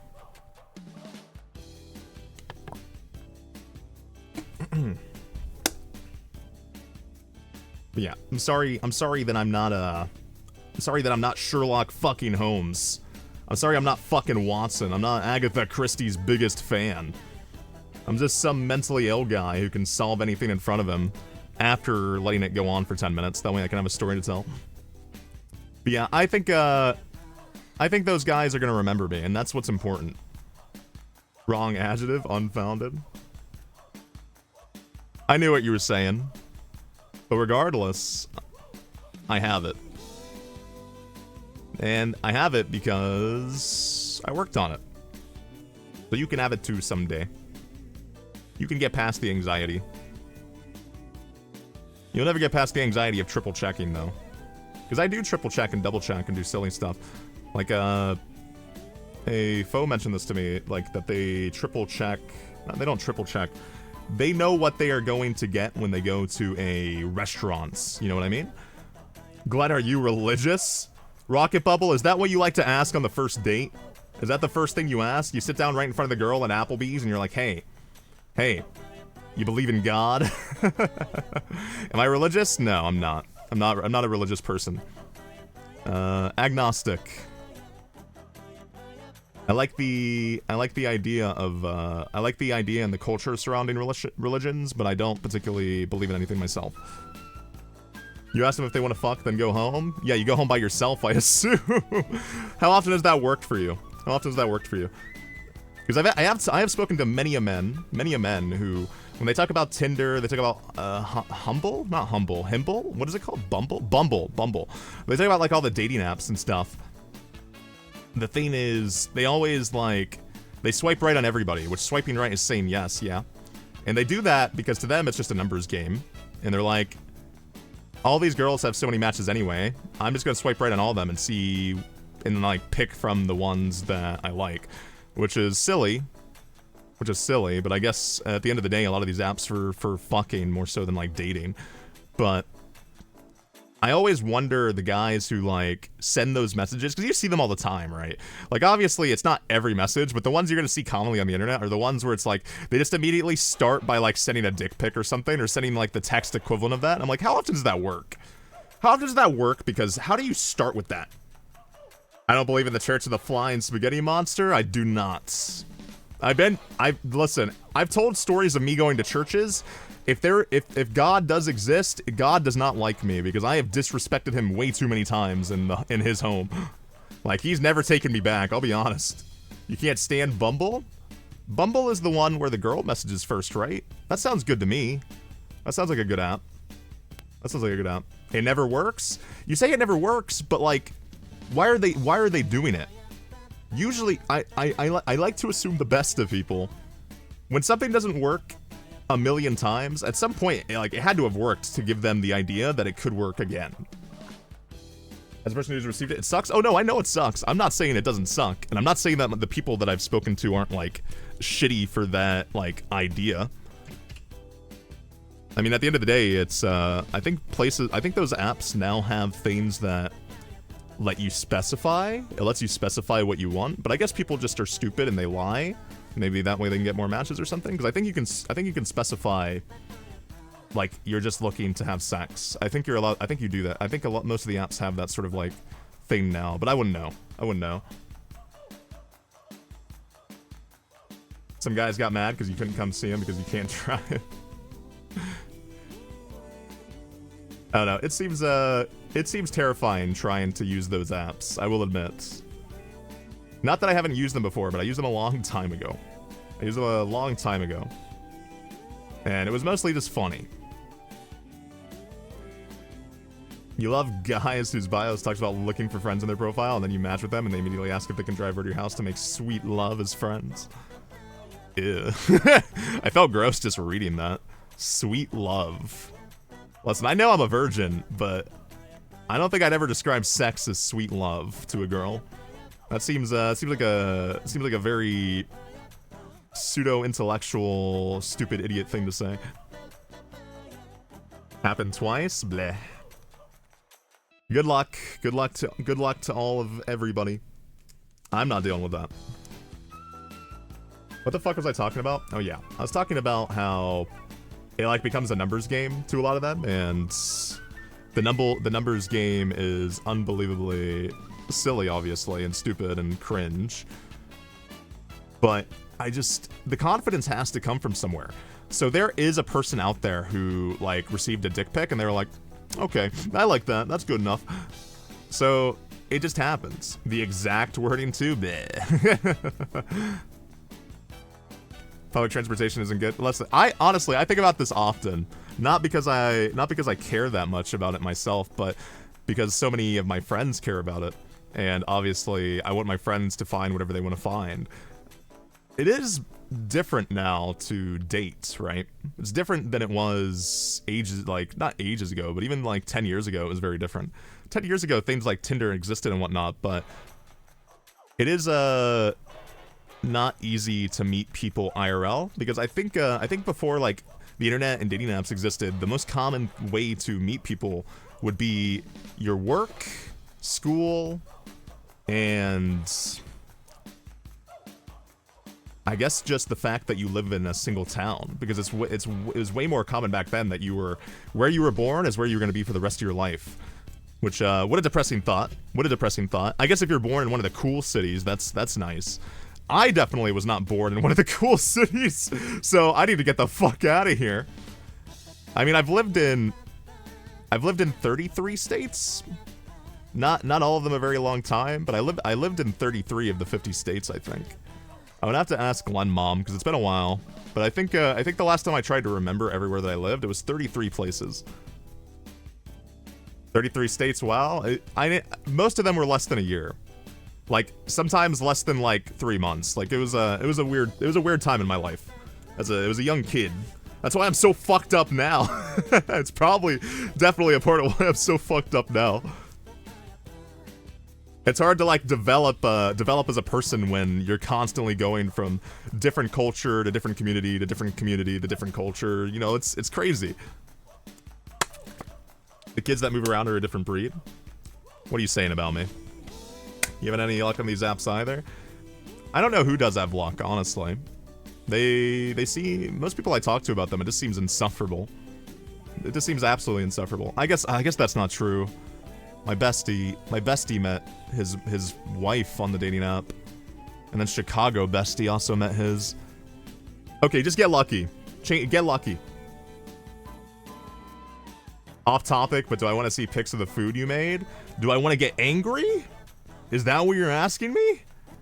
You're asking me to get mad? You're asking me to be upset. I would love to. Let me feel that emotion right now. I need it. Because I need to tell the Jesse story. Because it's been an hour and 30 minutes and I haven't fucking told it. I told a completely different story.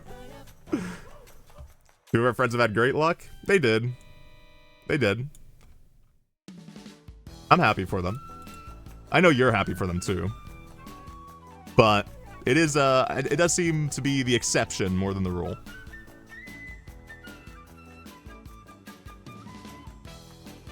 But I don't care about this thing, honestly. I was just trying to talk about the people who continuously do the same thing over and over and over and over again. Have you ever heard of the definition of insanity? And I don't think it's insanity, because at some point it worked. And I remember speaking to a guy when I was 19 in college. He was like 20. He was my senpai. He was 1 year above me in college. And he was a horn dog, that guy. He was going around. Everybody knew him. Everybody knew that his dick was in places. Like, he never stopped. He was a fuck boy. He was the king fuck boy, I would say, where my group of hanging out for the college friends. And let's just say that when I asked him why do you, like, how and why? The why was, I don't know, something to do, which, it's weird to me to think of sex as something to just do, but I'm also a weird guy in general. And then, his how was, eventually someone says yes. So I think that's just like, that's the thought process behind these people, is someone said yes one time, because of the way I did it this time, they'll say yes the next time. No adaptation, no evolving, no being better, no developing yourself. It's just eventually someone will say yes again. And he was right. People would say yes to him, so. But that's insane to me. You're married? Good job. Good job. What do you want me to say? What do you want me to say, Rocket? You want me to say I'm jealous? Because you're a whipped motherfucker, Rocket. You're a rocket and you're never gonna fly away. Your bubble popped as soon as you got married. That you're proud of me? I'm not proud of anybody for getting married. Getting married... Okay, it depends where you live. Because getting married in the US does have benefits. I forget exactly what the benefits are. There's one specific benefit that you get from marriage. What is it? I don't remember. Something. Getting married does, like, give you something. I'm married, confirmed. This boy doesn't know. Taxes, that's it. You get, like, some sort of tax write-off if you're married. And then, like, obviously, you have all the other benefits of a relationship, like, you share incomes and you live together and that sort of thing. But you do not know me well enough if you think I'm married. You do not know me well enough. You haven't heard me say all the things that I say and possibly think that I have any chance at a healthy relationship. You're insane. To my 2D girlfriends, thank you. Thank you. But they're not my girlfriends, they're my wives. I am married. You know, Sarth, it's actually interesting. I feel like a lot of people who stick around and talk in my chat, I feel like a lot of them are married. Like, Rennie is married. Supposedly Rocket is married. Supposedly. Rocket's a bit of a loser, so I don't know how much I believe him. And a few others. But anyway, shut the fuck up. Back to the story I was telling an hour and 30 minutes ago. You maybe don't remember. Or maybe you weren't fucking here. I'm collecting shiny viewers. I collect good people. I like everybody. I like everybody who talks to me. If I don't like them, I ban them. You've seen me do it. Start from the beginning. Thankfully, thankfully it didn't get started very well. One who can walk the 2D and 3D worlds, yet no maidens. It's because it's funnier to not have any maidens. I've explained this. I can have maidens, I promise you. You can ask my best friends. But my best friends also said that if I ever have sex, they'll like me less. My literal best friend said, I hope you never have sex, because then you'll change and I won't like you anymore. And like, he's like forbidden me from it. He's like an overprotective dad. He's like, no, you come home. You come home and your curfew is 11 p.m.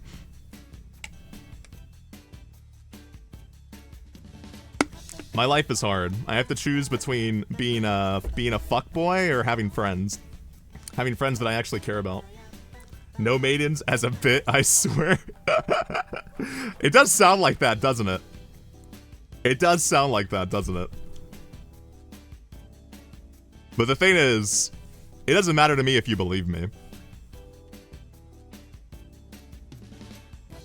Because every variation of belief that happens when I talk about it is funny to me. Because I didn't want my DNA. I think the rest of the world doesn't want my DNA. I've talked about it before. Dude, I have my brother who has 2 kids. I wouldn't do it with him now because fuck my brother. But I've literally had discussions with him to go get a vasectomy. I was like, dude, I don't even fuck.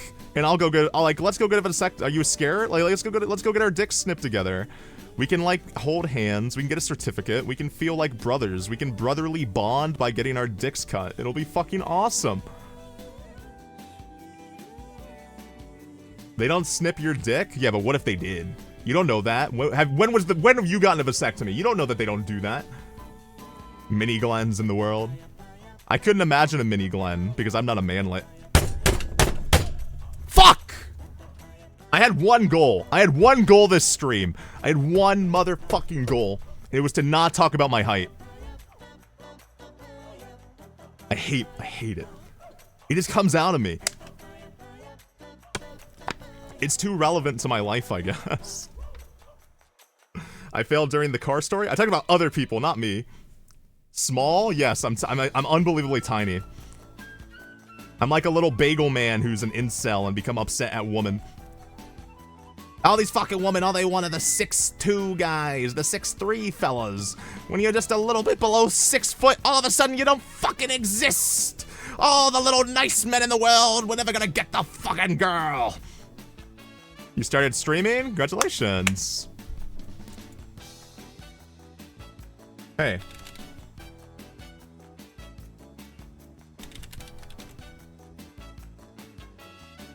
Wait, what the fuck? I messed up. I need to do something. I'll tell the Jesse story in a second, but this is important to me. This is actually important to me. Follow Nova. Follow Nova. Nova has been... You have been around, Nova, for so long since I started streaming. I appreciate you as a person. I'm grateful to the words you say because it lets me speak even more words. Nova has a really cute VTuber thing that she showed me, a PNG. Now, is she a good streamer? I bet she is. So please follow Nova. Okay, finally. Jesse, okay? To reiterate, an hour and 46 minutes ago, I'm in Applebee's because I was talking about how Applebee's is a place of misfortune. It is a place of landmines for my relationships. And not that Jessie was my girlfriend or anything. Jessie was just a friend of a longtime friend, an acquaintance, somebody who I worked with. She was a coworker. And we hadn't talked in a long time, but she wanted to hang out. And, I mean, I'll be honest, I'm a dense guy. But I think she wanted to hang out because she liked me. So, I came up with the ultimate decision of picking the place where the last 7 times or so that I'd gone, things had gone absolutely wrong. There was holes in every single possible positive attribute of going on a date with somebody to Applebee's. So I wouldn't call it a date. It was more so catching up. But, you know, I think she saw it a bit differently than me. You want to start streaming? Need to stop and move? It's your goal to stay up for an actual computer this year? You'll meet that goal easily, Riptide. You just stick to it. Stick to the motivational part of it and what you want to do with it. And also, there's so much more you can do with a good computer as well. So, 100%, you got it. You are on a Glenpai stream. Hey, listen. I'll have you know, I have streamed consistently, like the past, I don't know, 2 months? I've been pretty consistent, to be fair. I would even say I'm almost proud of myself. Finish the story, ZZZ, oh. Alright, I'll finish the story. So, I know, and I specifically chose Applebee's because Applebee's is the place. Hurry up with the story, hag. I'm at an impasse. Do I want to be considered a Zoomer or do I want to be considered a hag? What's the in between? Can I be a hooger? Can I be a hooger?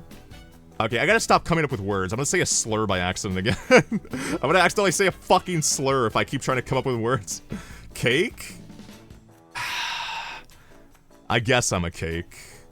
I suppose. Yeah, fine. In the most British accent possible. Sorry for being late, Professor. It's okay, Harry. It's okay. I understand that you live a hard life. I know that you don't live as good a life as Glen ever possibly could, so you have to wake up every day knowing you'll never be me. So I get it, Ace. I understand. I'll allow your tardiness on this one occasion. Fine, I'm a cake. I'll change the fucking tag. What tag do I not care about? Why do I have dangerous as a tag?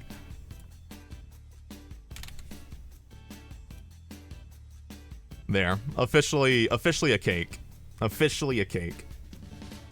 Because I'm definitely not a hag. A lot of things I talk about in my emotional... I know no one believes me. I know no one believes this. But my emotional maturity makes people think I'm such an old man. You're a dog? I am not a dog. Maybe. I'm not a dog. Someday you'll be able to read. I believe in you. You'll be able to read the tags and understand what that means. Bark. I'm gonna... Okay. Jesse can wait. Jesse can wait just a moment.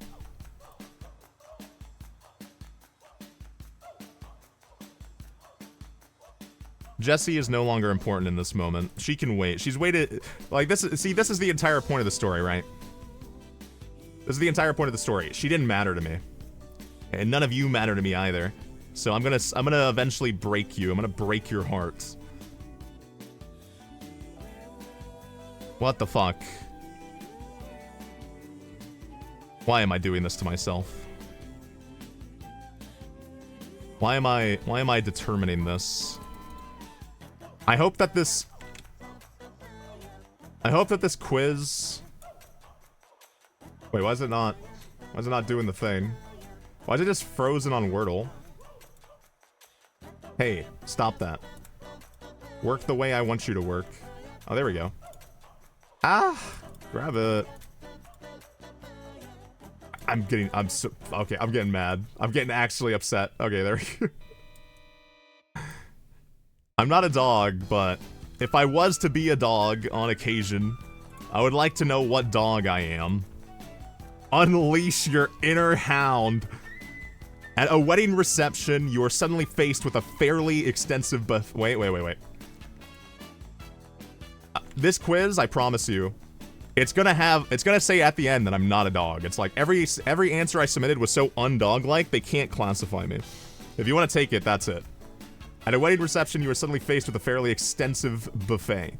What is your approach? Demolish the food? No. Methodically eat every single item on offer? No. Quickly choose the most desired? No. Convince someone else to load up a plate? No. None of these are what I do. None of these are what I would do. Because I literally talked about this yesterday. I don't like to overeat. Buffets are like made for overeating. I'm not okay with it. I'm not okay with it. My body doesn't agree with it. That's why I didn't stream yesterday. I had like a high glucose spike. Oh, that's another story I need to tell. I had a high glucose spike, and it made me really tired because I ate food that I don't normally eat. I ate too much food, I guess would be the better way of saying it, but also a lot of sugars and stuff. Architects beat the fuck out. I'm sorry to say, the architect bros, I'm not the one for them. I'm not the one for them. I'm too healthy. Well, I'm extremely unhealthy. I'm extremely unhealthy in the healthiest possible way. But can I just pick none of these? This isn't fair. I guess I would quickly choose the most desired foodstuffs, I guess. No fat pie? No. I don't like the way it feels. I think everybody can decide what they want to do with their body, but I think that most people would feel better about themselves with less of that, because a long time ago, long time ago, I'm tall, so god damn it, touch my height. I'm tall, so the weight, even if I put on weight, the way that it divides itself isn't that like annoying to deal with. It's not frustrating to deal with, but it does affect your mental. It affects your confidence, because people treat you worse. They really do. If you are like unattractive to some capacity, if you're fatter, if you're chubbier, you're gonna get treated worse than if you were a skinny person. So that affects you a lot, and then that affects your self-confidence.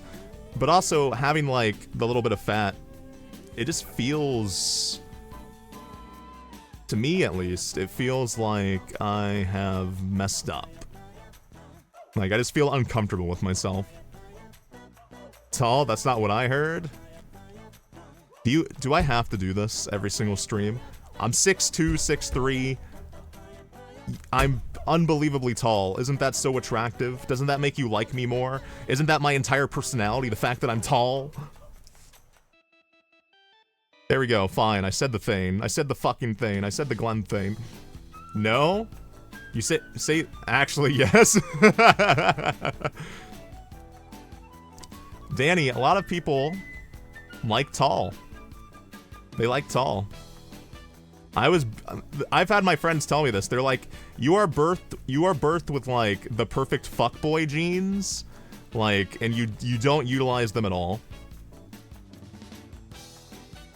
Being tall is Glen's. It's true. I have no personality.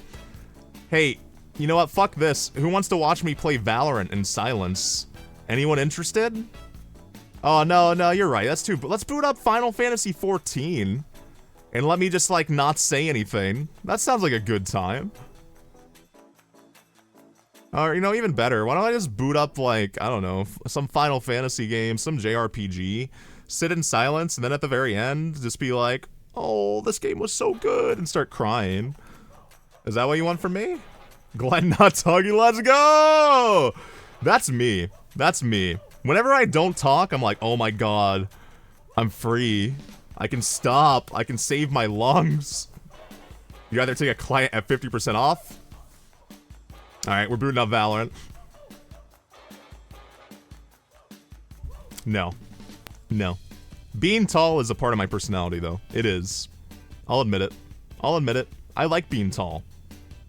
I think being tall is what motivated me to be mean to people. And being mean to people and developing that dynamic is unbelievably fun.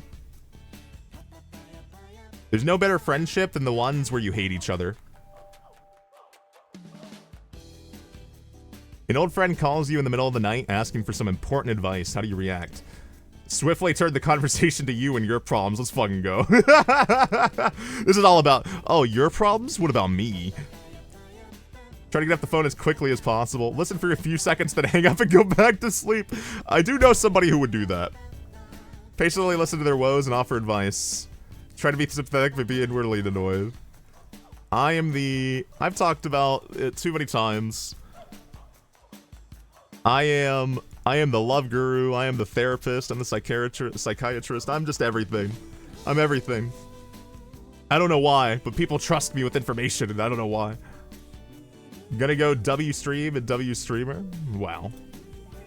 I have no idea what the fuck you just said. I have no idea what that sequence of words means.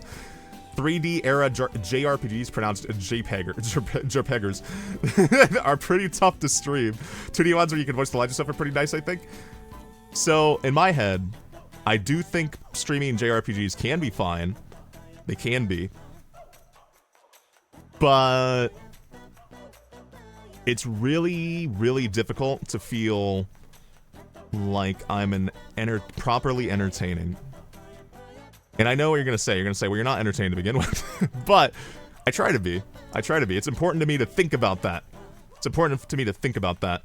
And I don't think I'm good enough, to be honest with you. I don't think I'm good enough to stream a JRPG and feel like I'm entertaining. Not for how long it takes to beat those games. I like to feel like I did a good job. And inevitably, this is a hobby to me, but I don't want my hobby... I don't want to do anything I don't want to do. So, I do like streaming games, but they need to be games that I'm convinced I can be... That can only be, like, I can only be me at, if that makes sense. Like, I think the best JRPG streamers are the ones who have already played the game, or they played the game multiple times, and they're just, like, absolutely obsessed with the game, and they just love it. And hearing them, like, nerd out about it. But how, like, depending on how long it is, how long can you possibly nerd out about the game? It's hard to keep up that passion for so long in, like, an entertaining way. DMing me, like, listen. I think that everybody here should whisper me on Twitch right now their credit card info. I think that I earned it. I deserve it. Also, Nova, if you're still there, I just saw your food. Go fuck yourself. You should not be proud of the fact you were able to make food. It is absolutely disgusting. You could have done better. You could have done better. Now, that might be better than me, but you could have done better. Think of all the people who are better than you. Do what I have to do, where I have to think of that all the time. I've got the day off and the sun is shining. What do you decide to do? All action zipline to adventure with the all action zipline adventure park with the pals. Lays about in the back garden, possibly in a hammock. I like both of those options. Get all those pesky do-it-yourself jobs done. I like that option too. See where the day leads you. Spa day to sweaty. I don't know, honestly. A lot of these options are good. I don't like the idea of being limited, where I'm like, this is what I want to do, because it's very contextual. Right now, I would love to fucking hop the fuck up, meet up with some people, and go zipline adventuring. So I think that's my answer for now. But it changes daily. There's so many more options that I prefer to do. I don't think I'm the type of person who has a lot of preferences. Or that, I mean, that's wrong. I definitely have preferences, but I don't think I'm the type of guy that has like consistent preferences when it comes to those sort of questions. And I think that's most people. I don't think most people wake up and they want to do the same thing every day. A lot of people do. A lot of people do wake up and do the same thing every day, but that tends to be called depression. You're enjoying a quiet drink at your local pub when a heated debate starts at the bar. What course of action do you take? Try to negotiate? Fuck no. Being a negotiator is not worth it. There's no fun in negotiating. You need to be the person who makes it worse. You need to be the instigator. Like, that's what I did when I told the story already. Actually, my little sister. I woke up today and I went to take a shower because I'm not a filthy boy. I went to take a shower, so I use the shower that's upstairs. That's Glen's shower. It belongs to me. And I go up to use it, and there's a couch up there, and it's my little sister and her not boyfriend. And they're sitting there, and when I come up the stairs, I'm just like looking at my phone, like running my head through my hair, like I'm fucking tired. I'm like, my eyes are closed. I'm like, I'm fucking dying. And I see them, and they like jolt. They jolt. Monthly shower. You gotta keep that boy smell up. You need the boy smell. The girls, they love the boy smell. If I don't have the boy smell, I'm never gonna be able to go. No one's ever gonna like me. I need the boy smell. Glen stink? No. No. I don't stink. I wear very nice fragrances. What is wrong with me? I think every single time I say that word, I always say it that way. Fragrances. I wear very pleasant fragrances. We don't like boy smell? I think it depends. I think when girls talk about boy smell, they don't specifically mean like sweat or boy smell, like the disgusting men smell, because men are disgusting. I think they mean this specific boy that I like his boy smell. I think that tends to be the case. I think that's what boy smell is. And I think boys, because we're fucking stupid, have misinterpreted it. Not me, though, because I figured it out, obviously. I think dudes misinterpret it as, oh, girls like boy smell, which means they like when I am just, like, a piece of fucking garbage.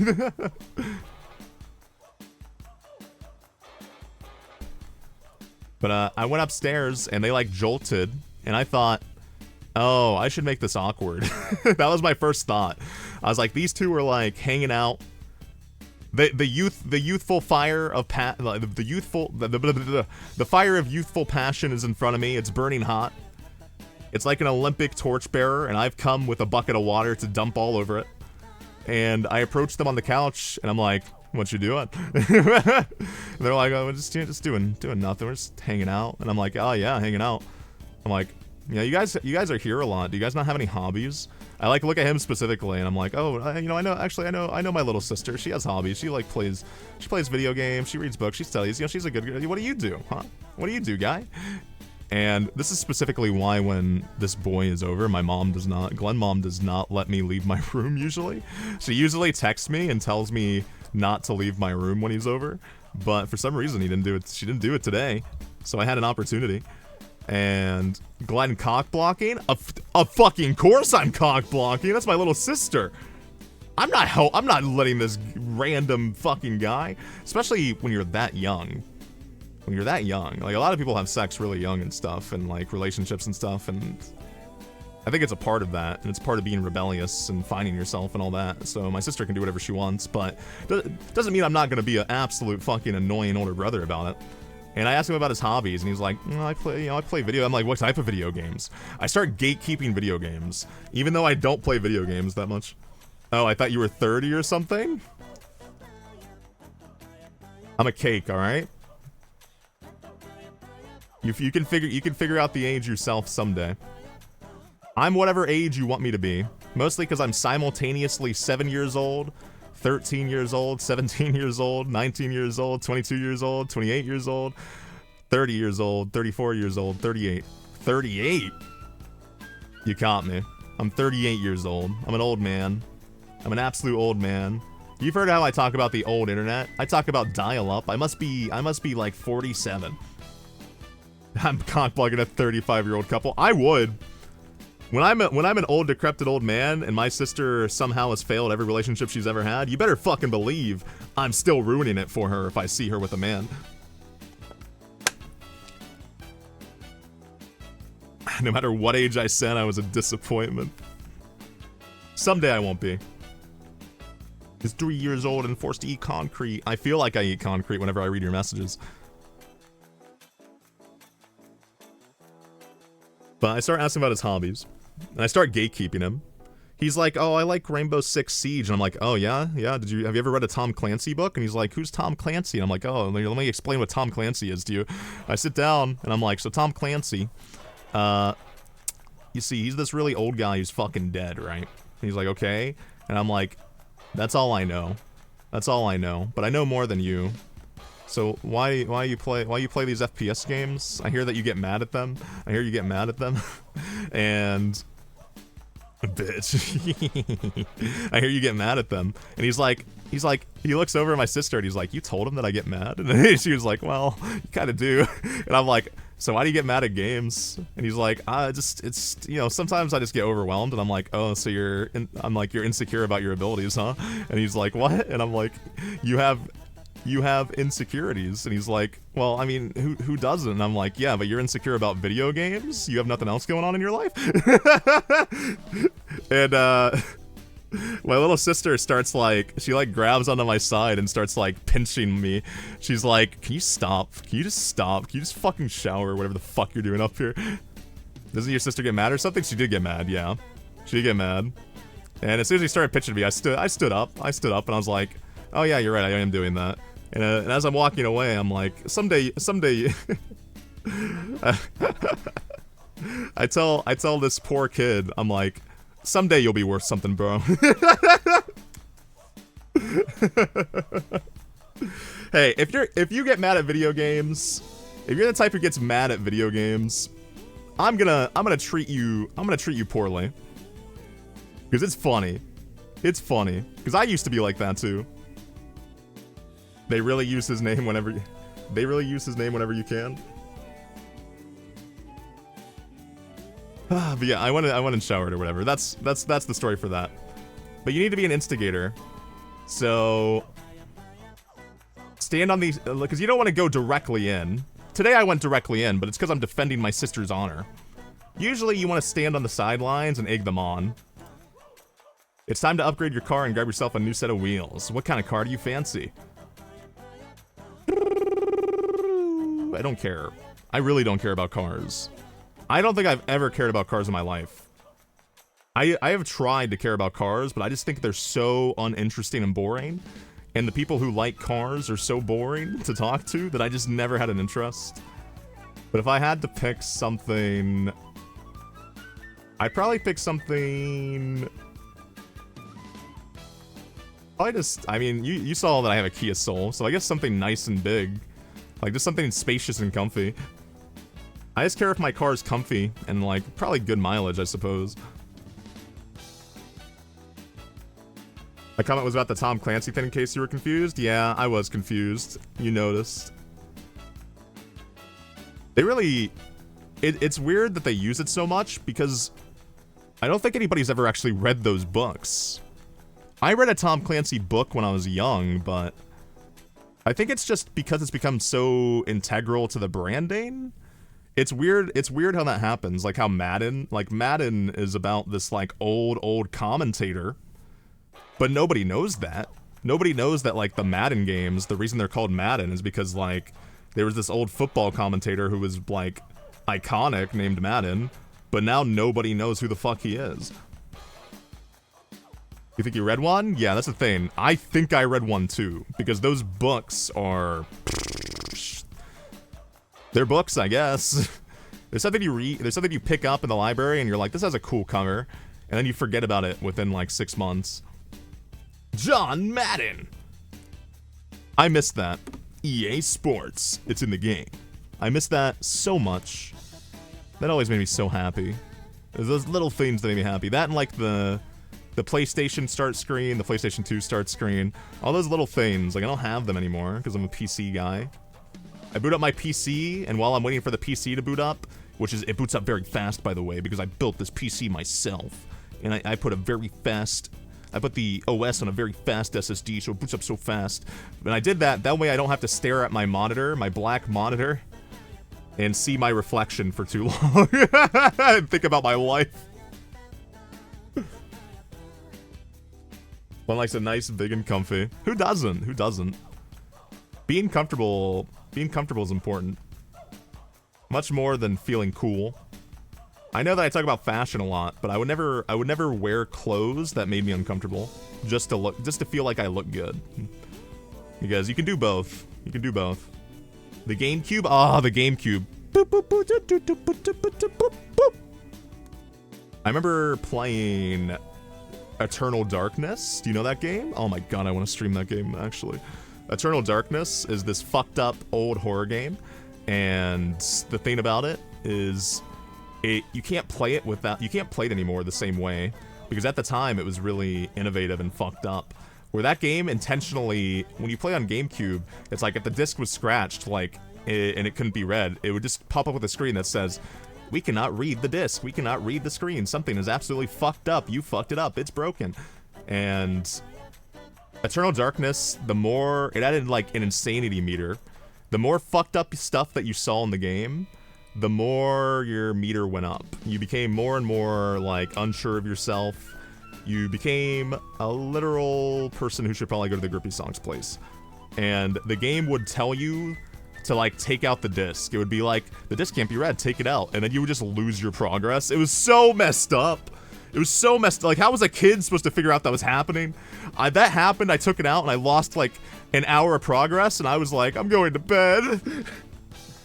It fucked with you. That's such a good game. Eternal Darkness is a fantastic fucking game, and I hate that games and everything just get spoiled so fast nowadays that things like that can't be as enjoyed.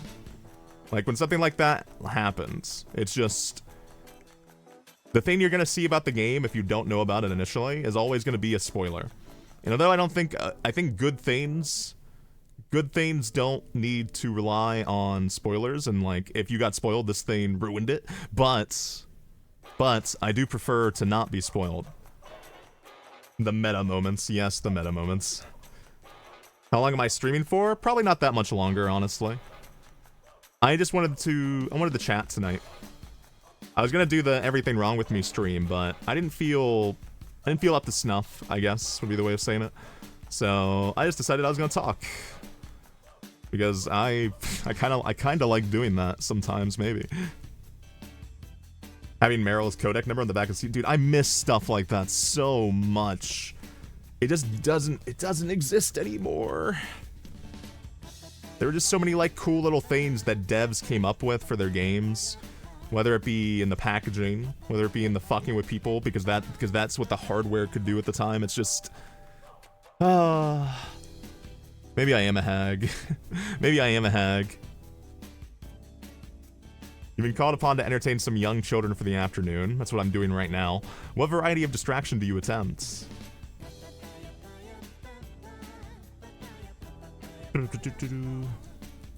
I do like this. I do like this. Whenever I play with like children, I do like set up games. That way I can have fun. This guy sounded like a boomer. I wish I could own a house then. You miss having the manuals? I just miss the physical aspect. I like owning things physically. People don't really know what it... People don't care about owning things physically anymore. The Zoomers especially. Hey, good night, Maverick. I hope your night goes absolutely wonderful. Because you should rest well, because you cleaned up an entire house. I'm looking at my room right now, and I really need some help, actually, because I have been negligent. I'll admit it. It's not filthy, but I've been negligent. I can be better than this, but currently I'm not better. I'm definitely not better. Good night, good night, good night. I miss owning stuff physically. That's why I still buy like a lot of physical media. It's because, well, I'm a boomer, I guess. It's so tantalizing to have something that you can hold. Like if I could pick up PC games that I bought physically, like if I could have some sort of case or disc, I still would. Like I guess that still happens, but there's a lot of things where it's just they don't do it. They don't do it anymore. Did you see the story about Starfield? Starfield, you know, the Bethesda game that nobody gives a fuck about.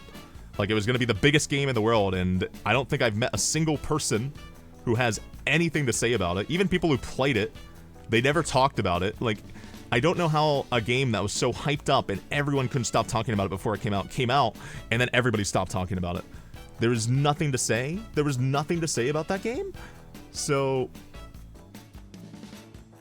recently, there was a thing where they're having every physical disc destroyed for Starfield. Every physical disc, like all the ones that haven't sold, all the ones that are in stores currently, they're like destroying them all because they're trying to move towards like making it digital only. I don't know. It's fucking weird. I don't like that. I don't like things moving towards digital only. I know I'm a huge internet nerd. I'm a huge stupid fucking nerd who loves everything to do with the internet and computers, but I really don't like the cloud. The cloud is very useful for work and the cloud is very convenient, but I hate and despise the idea that things are limited to it. I hate when things are limited to things, and the cloud scares me because of that. A new ET?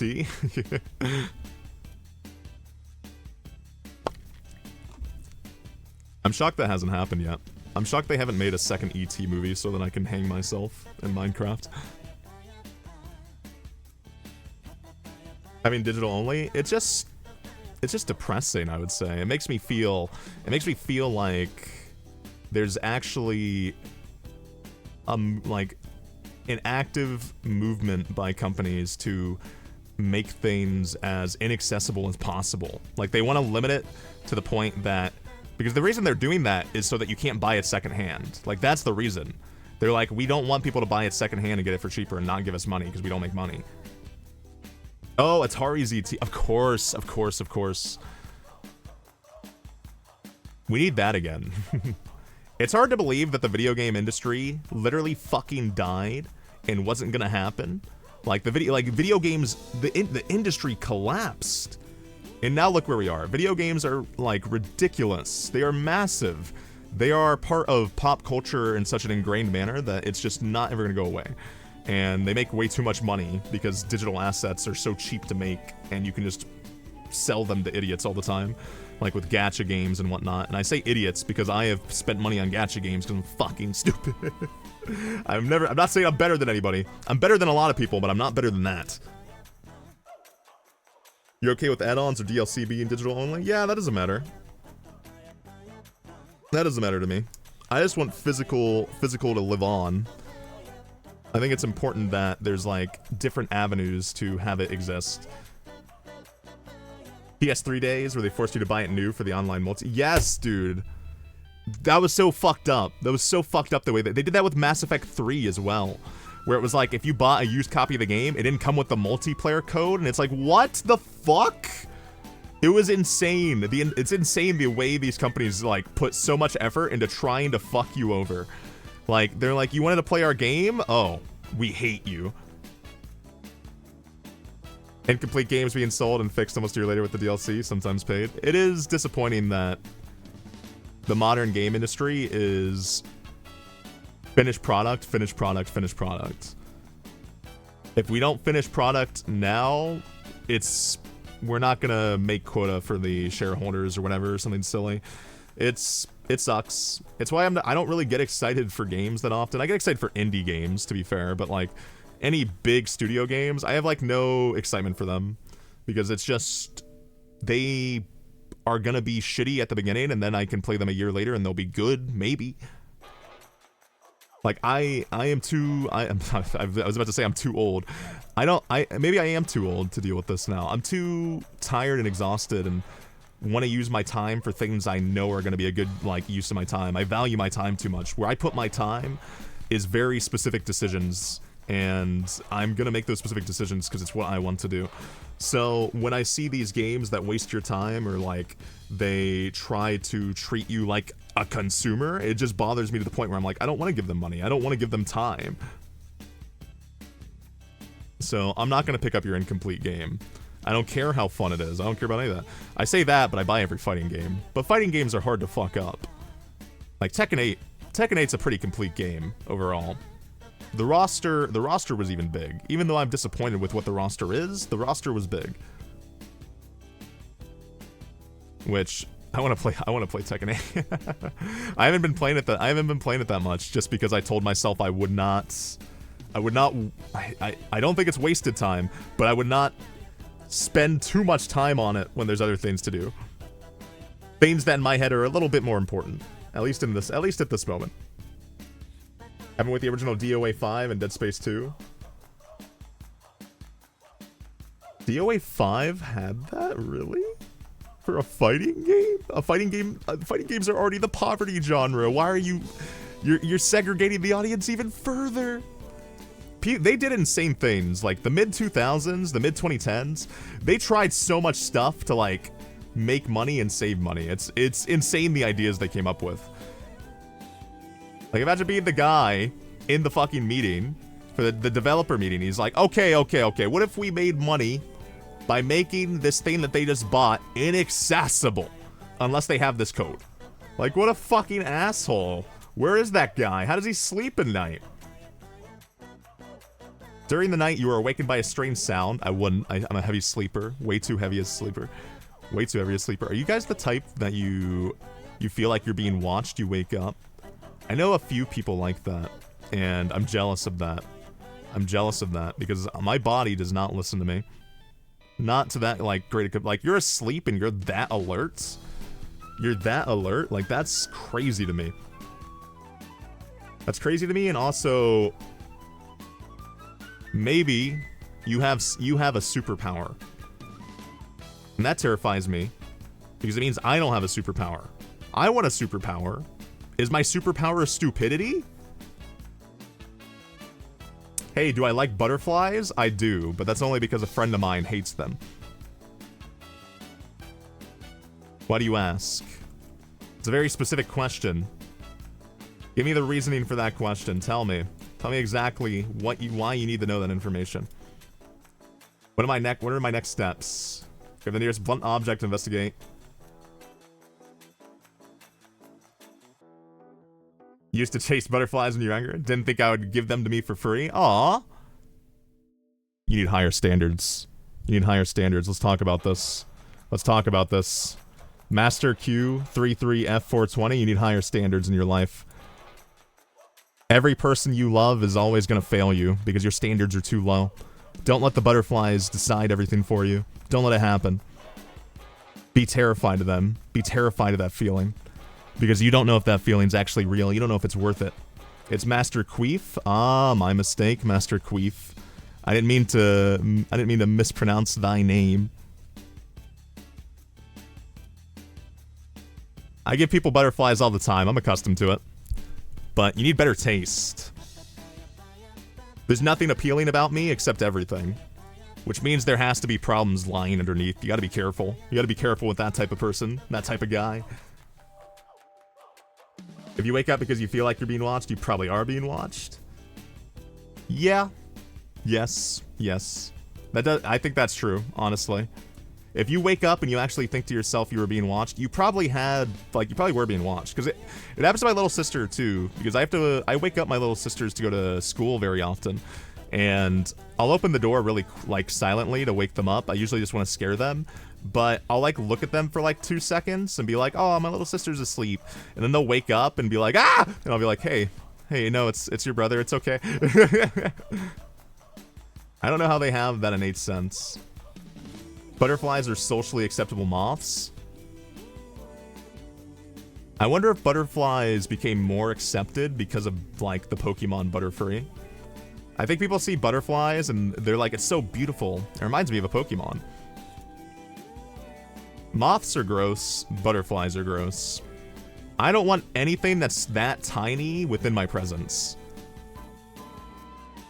If you're like 5'2" and below, I'm terrified of you. I don't like things that are that tiny. You could like crawl up on my skin. It's gross.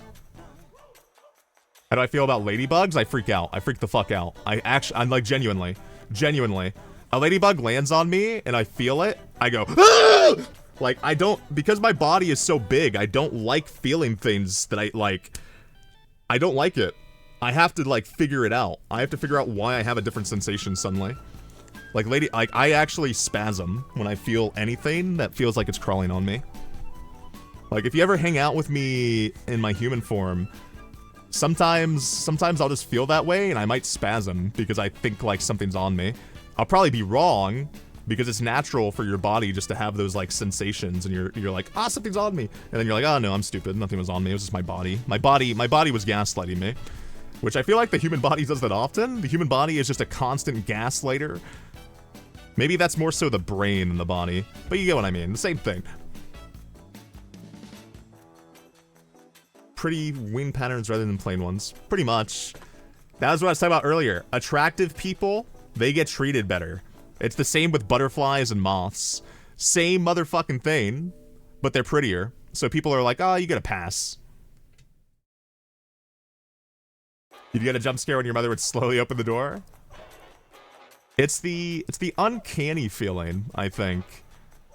When it's like dark and you see somebody's face, it doesn't look like a human face, but you know it's a human face. It's that uncanny fear, I think. And that is why I believe most people are kind of scared of the dark, is because your brain is really good at making faces. So when it's dark and you don't know what something is, one of the brain's first ideas is face. Face. It'll take from your like vault of faces that you've seen throughout your entire life and like place it there, and you're like, that is really discomforting. And it could just be paper towels. That the human brain does not like the uncanny. Uncanniness is just, no one can get past that feeling of just discomfort that comes with it. Convince someone else to go have a look? No. Roll over and go back to sleep? No. Lie there intently, quickly gather your valuables and evacuate. I usually investigate, but I had this story last stream where I talked about like the home invasion, technically. It's a bit more, it's not really that, but it was kind of that. So I think I have some like trauma that requires me to be proactive with that kind of thing. You decide that you need to take up a new hobby. What do you do for gourmet cookery course? Fuck no. No. I'm not learning how to cook. Mostly because I know I wouldn't be able to. Take up running? I already run. Join a book group? I'm technically already in a book group because I talk to people about books. Mindfulness course? No. Mountain biking? Yes! Yes! I'm still looking for a bike. It's so frustrating. This is not me talking about my height, but it is. Every bike on Craigslist that is a good brand and a good bike to use on the road, they're all too tiny. They're all too small. None of them are made for my tall ass. Being tall sucks. The terrible life I live. Having one of the most desired traits. Learning how to cook, you would never. I've considered it. I can make something. I made a bagel the other day. I showed somebody that bagel and they were like, that looks good. They might have been lying to me. They are the type to lie, to be honest, so maybe they were lying to me, but perhaps maybe they were telling the truth. And I made something worthwhile in my life. Also, hi, Dizzy. Hi. You just arrived at the music festival. Where do you go first? I've never been to a music festival. I want to go to a music festival. Hi, hi, hi, hi, hi. Every single time I see the hi with too many eyes, I'm like, I still don't know how. I still don't have the right cadence. I don't have the right tone that I want when I say it. Hi. Like I don't even know how to describe what I sound like. I sound fruity. I'm not sure. I don't like it. I don't like the way I sound. You were just freed from Overwatch? Thank God.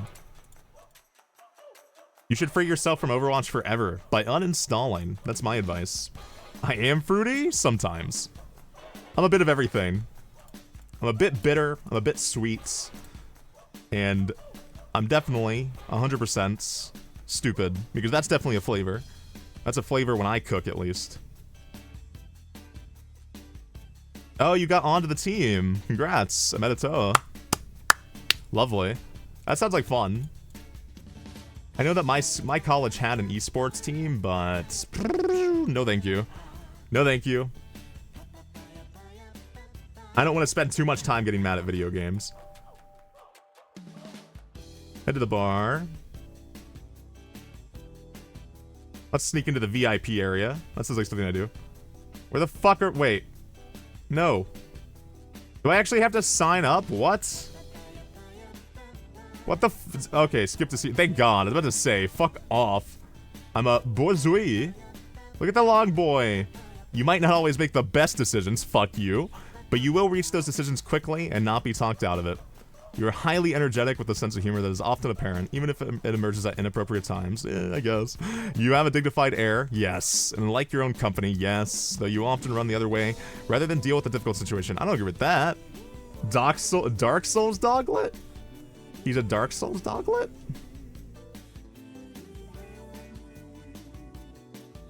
Dark Souls dog? I don't know, Doko. This isn't looking very Dark Souls doglet to me. They have Dark Souls proportions? Let me see. Let me get a closer look. The bourgeois. Oh, I didn't... Oh, wait, I thought it was. It's the long-nosed boy. Aww. This is me. This is me. I'm adorable. I'm just a goofy little guy. I'm a goofy little guy. This is how I stare at you. This is how I stare at you when you start talking and I'm like, you interrupted me? You stopped me from talking? You love those dogs? I love these dogs too. I love the silly little guys. Like, look at him. He looks so awkward. He's just like me. He doesn't know what the fuck to do. Oh, look at the little tiny one. He doesn't have a big nose yet. He'll get there. You're debating if you should get hot pot. What's the debate? What's the debate for the hot? What is the debate? Racing dogs? They kind of look like racing dogs. Borzoi racing. Borzoi run 480 meters.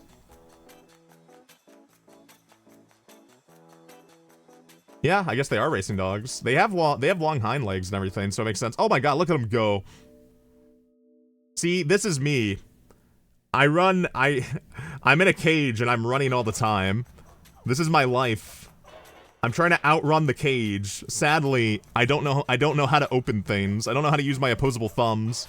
So I'm just stuck in the cage and I have to talk to you. He just fought. Did you see that? Foul fucking play! That's me. That's me. I would do anything to win. You have to use the elevator, and if someone either bathes in perfume and gets in, or uses the elevator again, you might just have a breakdown? I think the Hot Pockets are worth the breakdown. Do you feel like you earned the Hot Pockets? Do you feel like you earned them? I think you earned the Hot Pockets. Go get your Hot Pockets.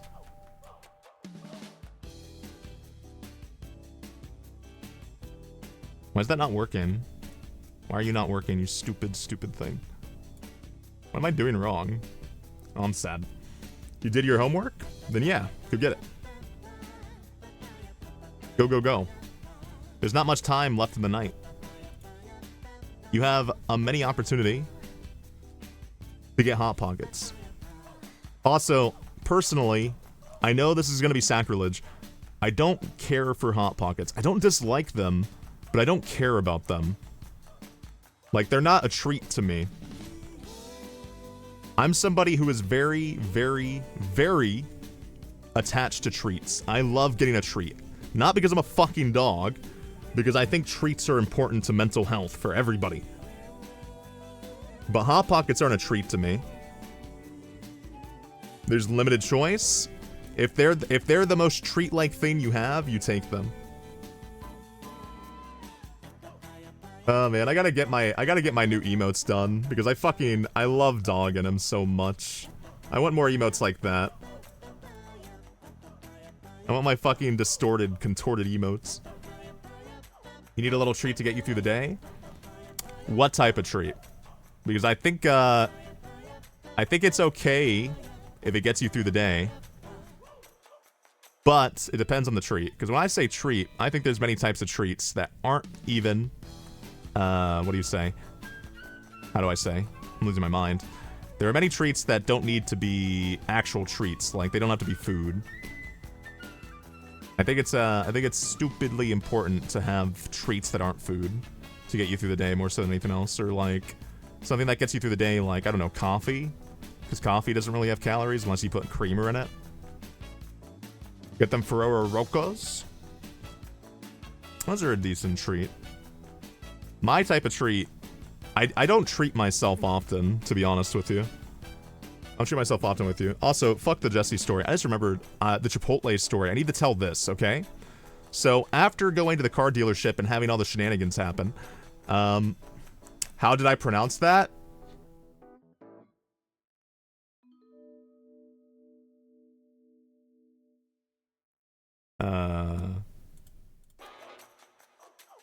Well...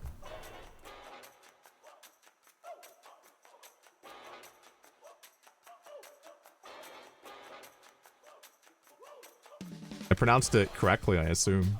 You know, I don't think I've ever mispronounced anything in my life. Yeah, that's what I said. Ferrero Rocher. Did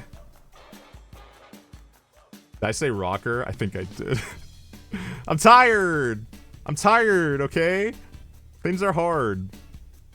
Uh-huh. Oh, I might be an idiot, okay? I might be an okay. There's many things I read that I don't like. I know, you know, I know what they are. I just haven't said them out loud before.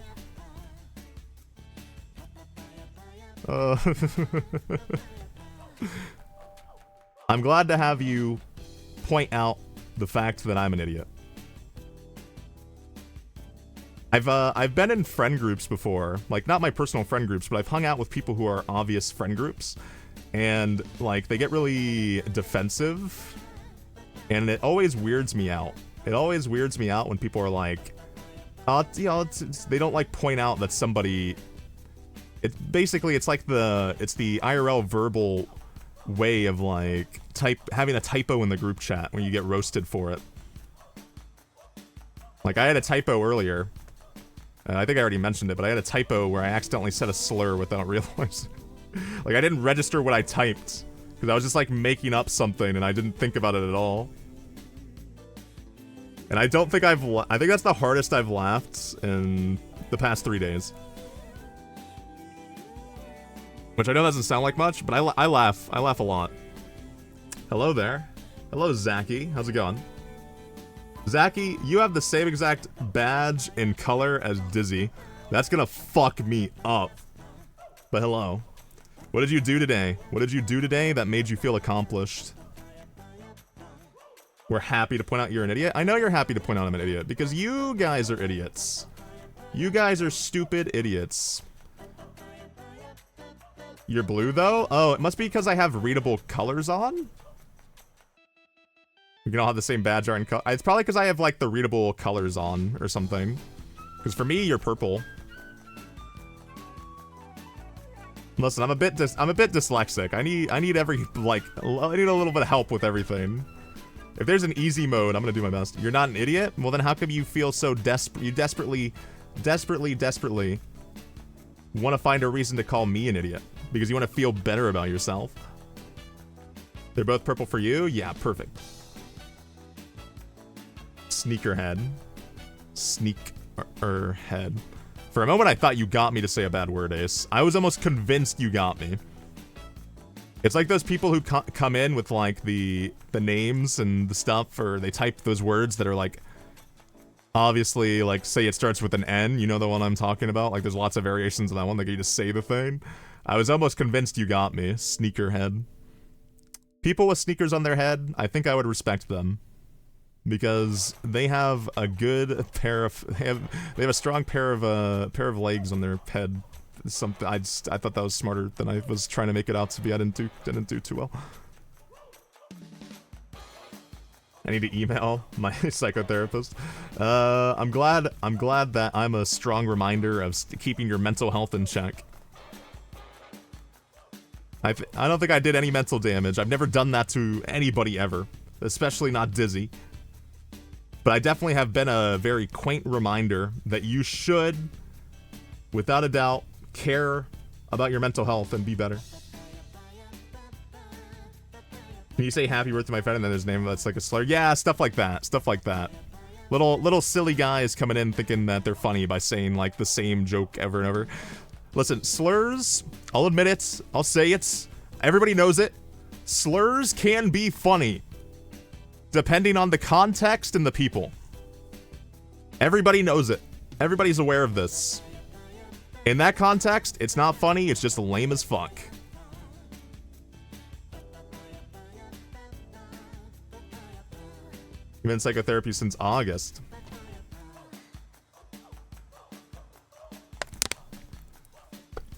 I hope it has been a positive thing for you. Oh, shut the fuck up. I got distracted. Speaking of Hot Pockets and things like that. After I left the dealership, after actually getting my car all done, it is stressful, I imagine so. But the stressful things are what are worth it. The stressful things are worth it and they help. But after leaving the dealership, it was my Oma's birthday. Oma is German for grandma, basically. A shortened version of the actual word, but I don't know the actual word. I'm not that German. And also, she's my step-grandma. I'm not German. Don't make assumptions about me. I'm not a German. But my grandma is. My Oma is.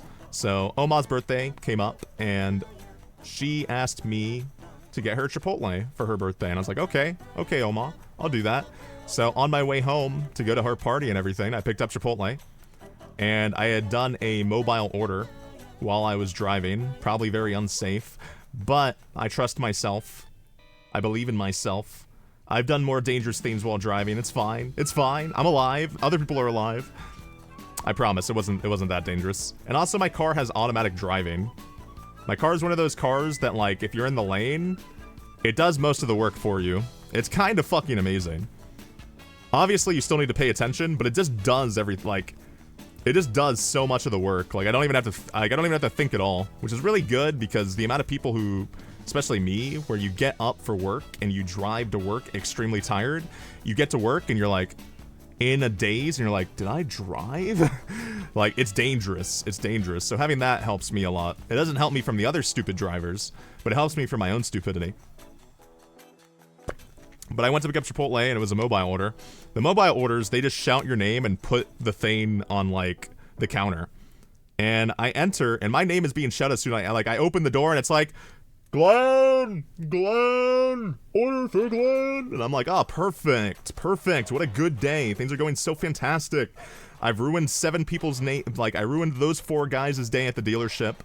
I got this stupid responsibility out of the way. I'm gonna go have fun at Oma's birthday. And she's gonna be happy because I got her Chipotle. And I see this fucking bitch. She picks up my order. Like, they don't check or anything. I don't know how common this is. I think this has been most of the time, even in other places I've gone and done mobile orders. They, like, she just picked it up and she just, like, was like, oh, this is mine. And she started walking out. And I'm like, usually I wouldn't care. I'd be like, get your food, whatever. But for some reason, this girl was like, she just looked really stuck up and annoying. So I especially didn't feel bad. But this was for Oma. I wasn't gonna make Oma wait for a Chipotle. And I was like, this bitch is stealing my food. So I, like, stand in front of her and I'm like, hey, it's weird that your name's Glen too. I've never met another Glen before. Can we talk about that? And she's like, Yeah, it's kind of a nickname that my friends gave me. I'm like, oh yeah, that's kind of similar. You know, me and you were really similar. I was just like, what type of Chipotle did you order? I'm just curious. She's like, it's and I like look at the receipt and I'm like, oh, it says it's red bean paste and all that. I'm like, that's what you're into. She's, oh yeah. And while she's saying that and I'm looking at the receipt, I just grab it out of her hand and I'm like, I know this is my food. And she starts to yell at me. Like, she starts screaming at the top of her lungs. Like, I just stole my food that was stolen. I'm a thief. I stole what was stolen. And no one cared. They don't get paid enough to care. So everyone's just like, oh god. But now I'm just sitting here getting yelled at by this woman and I'm like, oh god. What another day of getting yelled at by a woman. This happens to me too often. And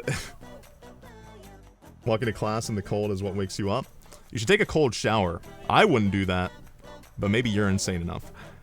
But that happens, and she starts screaming, and I'm like looking around, and I'm like, oh, thank God, nobody cares.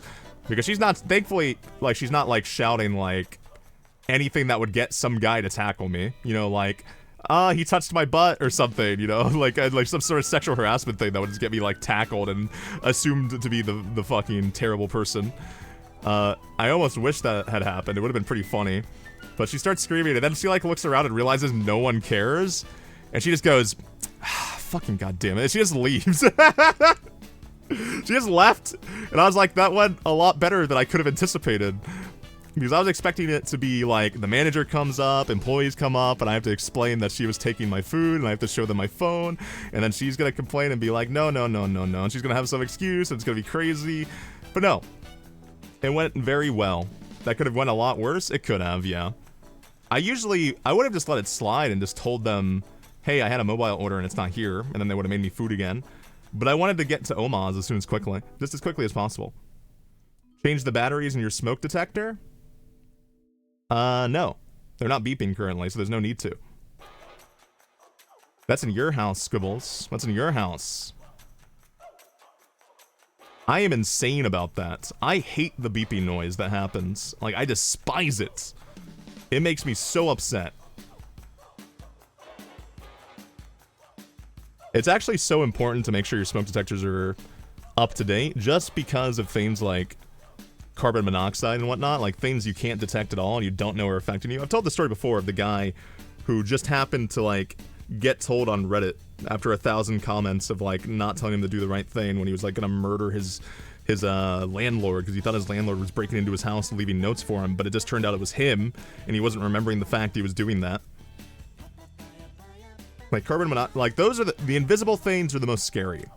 And I think that's why people are so afraid of, like, that's why one of the most common fears is like socializing, you know, talking to people, social interactions. Like, that's the most terrifying thing, because a lot of that is social cues, assumptions, or not assumptions, but hypotheses about the person based on what you do know and what you do have. And things that are invisible like that are scary. Of course, the human element, you know a bit more, but carbon monoxide, you have no fucking idea. Check your fire extinguishers to make sure it's good. I don't even think we have... Do we have a fire extinguisher? We probably do. My family has this giant safe, and whenever I open it, and it's like, we're just ready for a zombie apocalypse. Whenever I open it, because I don't know, they asked me to open it to get something, because they just put so much stuff in that stupid safe. And I open it, and I'm like, man, I really wish that I hadn't, like, I wasn't, like, traumatized by guns. Because I do think guns are pretty cool, but I don't enjoy shooting them that much, and I don't like them that much. And it's mostly because when I was younger, I've told this story before, but there's another story as well. It's the story of when the first gun I shot was this shotgun, and when I shot it, I wasn't properly ready, and it wasn't like on my shoulder, there wasn't anything for the kickback, and I was just a little kid, and it went, woo! And I was like Dragon Ball Z fight, like flew across the screen, like, poof! Like I just flew across the screen and like hit the ground. But there's another story about why I'm not too big a fan of like guns and why they kind of bother me a little bit. And it's when I was young and I went hunting. I wasn't actually like helping hunt, but I was with people who, I was with all the older adults who were hunting, and some poachers came. It was during, because you know there's seasons where you can and can't hunt in deer.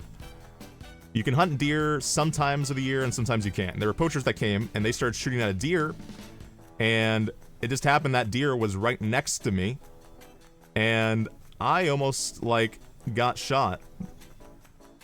Like they shot the deer and like it went through the deer and it like stopped, and then some bullets like curved, like the exit wound out of the deer like came close to me and my feet, and I could hear like all the adults that were with me start like yelling at these guys like, there's people here, there's people here. Then the guys, because they're poachers who aren't supposed to be hunting, they just like, you can hear them like shout to each other and like pack up and just like get the fuck out of there.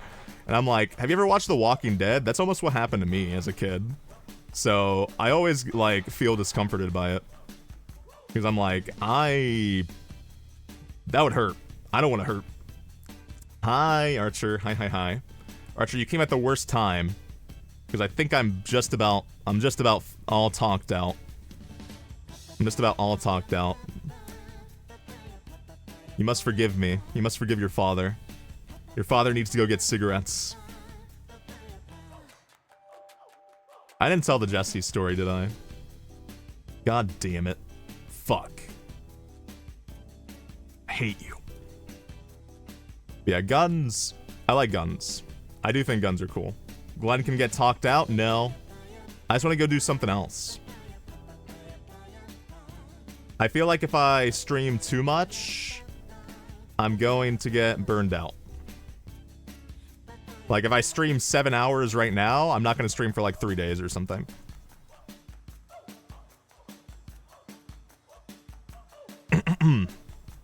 That type of thing. You joined just as the raid started? Oh no. Go take a break, silly? I will in a moment. I want to finish the, I'll tell the Jesse story that I started talking about 2 hours and 52 minutes ago. Okay. Okay, give me 1 second. Give me 1 second, and we can start the stream as it fucking ended, because I somehow got distracted for an entire stream of not telling the story that started the stream. I need to go to the bathroom. I need to go to the bathroom. I need to go to the bathroom. Wait for me. Wait for me. Wait for me. Just look at these pictures of the cute, like, just look at them. That's me. I'm not going anywhere. I'll be right back. Well, I mean, I am going somewhere, but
I'm not an idiot. I remember to turn my mic back on. I thought about it for a second. I was like, wait, something doesn't feel right. And this is indeed the type of dog I am. I kind of agree with it. I agree with being silly little guys. Oh, where did it go? Put it right there. There we go. He can just poke out like that. Okay. The beginning of the end. The end of the beginning. Something like that. Applebee's is a desolate place for me. It has been a series of mistakes. Okay, you truly know my stream is coming to an end when my mic stand starts sliding off. I really should invest in a better one. I don't know how this happened. I don't know. I think it's because when I'm streaming, I just like touch my mic just randomly and I can't help myself. I just want to touch something, I guess. But okay. It is a desolate, terrible war field of a place for me. Some bad stuff always happens. And I intentionally chose it because I was convinced that make a throne. It feels weird to have people buy stuff for me, but maybe. It feels weird. It feels odd. I'll think about it. Not that I'm bothered by people buying me stuff too much, but I mean, I guess if it was useful stuff, it'd be fine. Yeah, okay, I will. But inevitably, bad things happen when I go to Applebee's. They always go bad. So my idea was, hey, this girl who is kind of bothersome to me, because I don't really want to talk to her, but she wants to talk to me. We haven't seen each other in months because I quit the job, and I'm not gonna keep talking to you after I quit the job. We were acquaintances. We were people of circumstance. That's all we were to each other, okay? So this person of circumstance, I'm a dense guy, but I don't know. I think she made it really obvious that this was like a date, and I said yes, but she made it obvious it was a date after I said yes. She was like, "Oh, we should catch up," and I was like, "Oh yeah, that sounds sick." And she was like, "Okay, blah blah blah, blah blah blah. I'm gonna wear a nice fancy dress," and I was just like, you wanna go to Applebee's?" Because in my head, I'm like, this is the place where things go wrong, and the thing is, it'll go wrong without me having to be a jerk. But the problem is, I was the instigator this time. We sat down, chatted, we're having a good time. The food sucks, it's Applebee's, and the waiter comes by, and I'm like, oh no, I have to keep talking to her, I have to get out of here. I don't want to be here, I want to go on my computer. I want to go be an anime boy on the internet, I'm so desperate. And I come up with a brilliant scheme, a brilliant idea. If Sun Tzu was to see my stratagem, he would honestly be impressed. The waiter, I say I have to go to I see the waiter walk into the bathroom. I see our waiter walk into the bathroom. And I think, oh, I have an idea. And I stand up and I'm like, oh, excuse me, Jesse, I need to go to the restroom really quick. She's like, oh, okay, yeah. So I head to the restroom. And while this man is pissing, I walk up and I stand next to him to piss with him. I'm like, hello. And he's like, hey? And I'm like, so, you need to help me out here. And he's like zipping up his pants and he's like, I'm straight, man. And I'm like, no. Wait, you misunderstood. Listen. You know the girl I'm with? Do you think she's cute? And he's like, yeah, I think she's cute. I like her. And I'm like, if I give you $20, will you give her your number? Which is unbelievably funny to me in thinking about it because I didn't consider this at the time. I was basically asking him to cuck me. I was like, can you cuck me so I don't have to deal with this situation? Because the thing is, it was going too well. We were just having a nice enough conversation, but I didn't want it. I wasn't in the mood. I didn't want it. I was busy. I didn't want to do anything. So while we're talking about this, the guy's like, why aren't you guys on a date? And I was like, oh, no, she's just a friend. I just think, I think she likes you, so I think this would be good. And he's like, well, I'll take your $20 if you think she likes me, sure. And and at the end of the thing where we're like paying and we split the bill, her side of it has the number. And she's like, oh my god, I can't believe this happened. I was like, oh my god, I don't think I've ever had this happen to me. And I just start to like gaslight her. I'm like, I think that guy's really, I know that guy actually. I knew that guy in high school. He's awesome. That guy's awesome. He loaned me his Mustang 20 minutes ago. He's a cool guy. And I start to like convince her that this person's better than me. And we head in separate ways. And Like 2 days later, she texts me and she's like, "Do you want to go out again?" I'm like, "No, I don't want to do that at all." And she's like, "Oh." She's like, "Well, I'm gonna go out with that waiter guy then, I guess." I think she was like trying to get me to be jealous, and I was like, "Oh, that's an excellent idea. That guy's awesome." The thing is, I looked it up. I looked up Jessie on Facebook, and she's still dating that guy. This was like 7 years ago that this happened. He saved my grandma. He's so rich. He loaned me 10,000. Exactly. That's what I was doing. I was hyping them up. I was the best wingman, and I don't even know who this guy was. And they're still together. They're still together. I made love flourish. I made love happen. Everyone calls me stupid and idiot, but look at me now. I made something good happen in this world. Now, if only I can make something good happen for me. And, I hate to say it, but that's it. That's the story. I'm not sure if that was disappointing after waiting so long. It was just meant to be like the starter story. It's supposed to it was supposed to, you know, kindle the wood. That's what I was going for. But alas, it took so long. Let's see. That is the end for me. That is the end for me. I might stream tomorrow. Probably will stream on Tuesday. Maybe I'll stream Monday. I don't know. I don't know how things go. They're weird. They work out in different ways. I've never really watched Kamui before. And I know that he didn't like me calling him Kamui, but I'm calling him Kamui again. He's a nice guy. If he rated me, he must be a nice guy. So, he's playing Half-Life. He's a cute boy. I have to say, though, I don't know him, so if he does anything bad or un-Glen-like, not my fault. You'll have a wonderful night, okay? Give him some love, because he gave me some love at some point, and he was fun. He was fun to talk to in chat. Can be nice? You know him? Okay. I will trust the Ace opinion. You have a good one too? Stream Tuesday night? Maybe. But yeah. You all have a good night. I had fun not shutting the fuck up. I'm glad that you listened to me not shut the fuck up. I will not shut the fuck up again soon. Have a great night. Have a great night.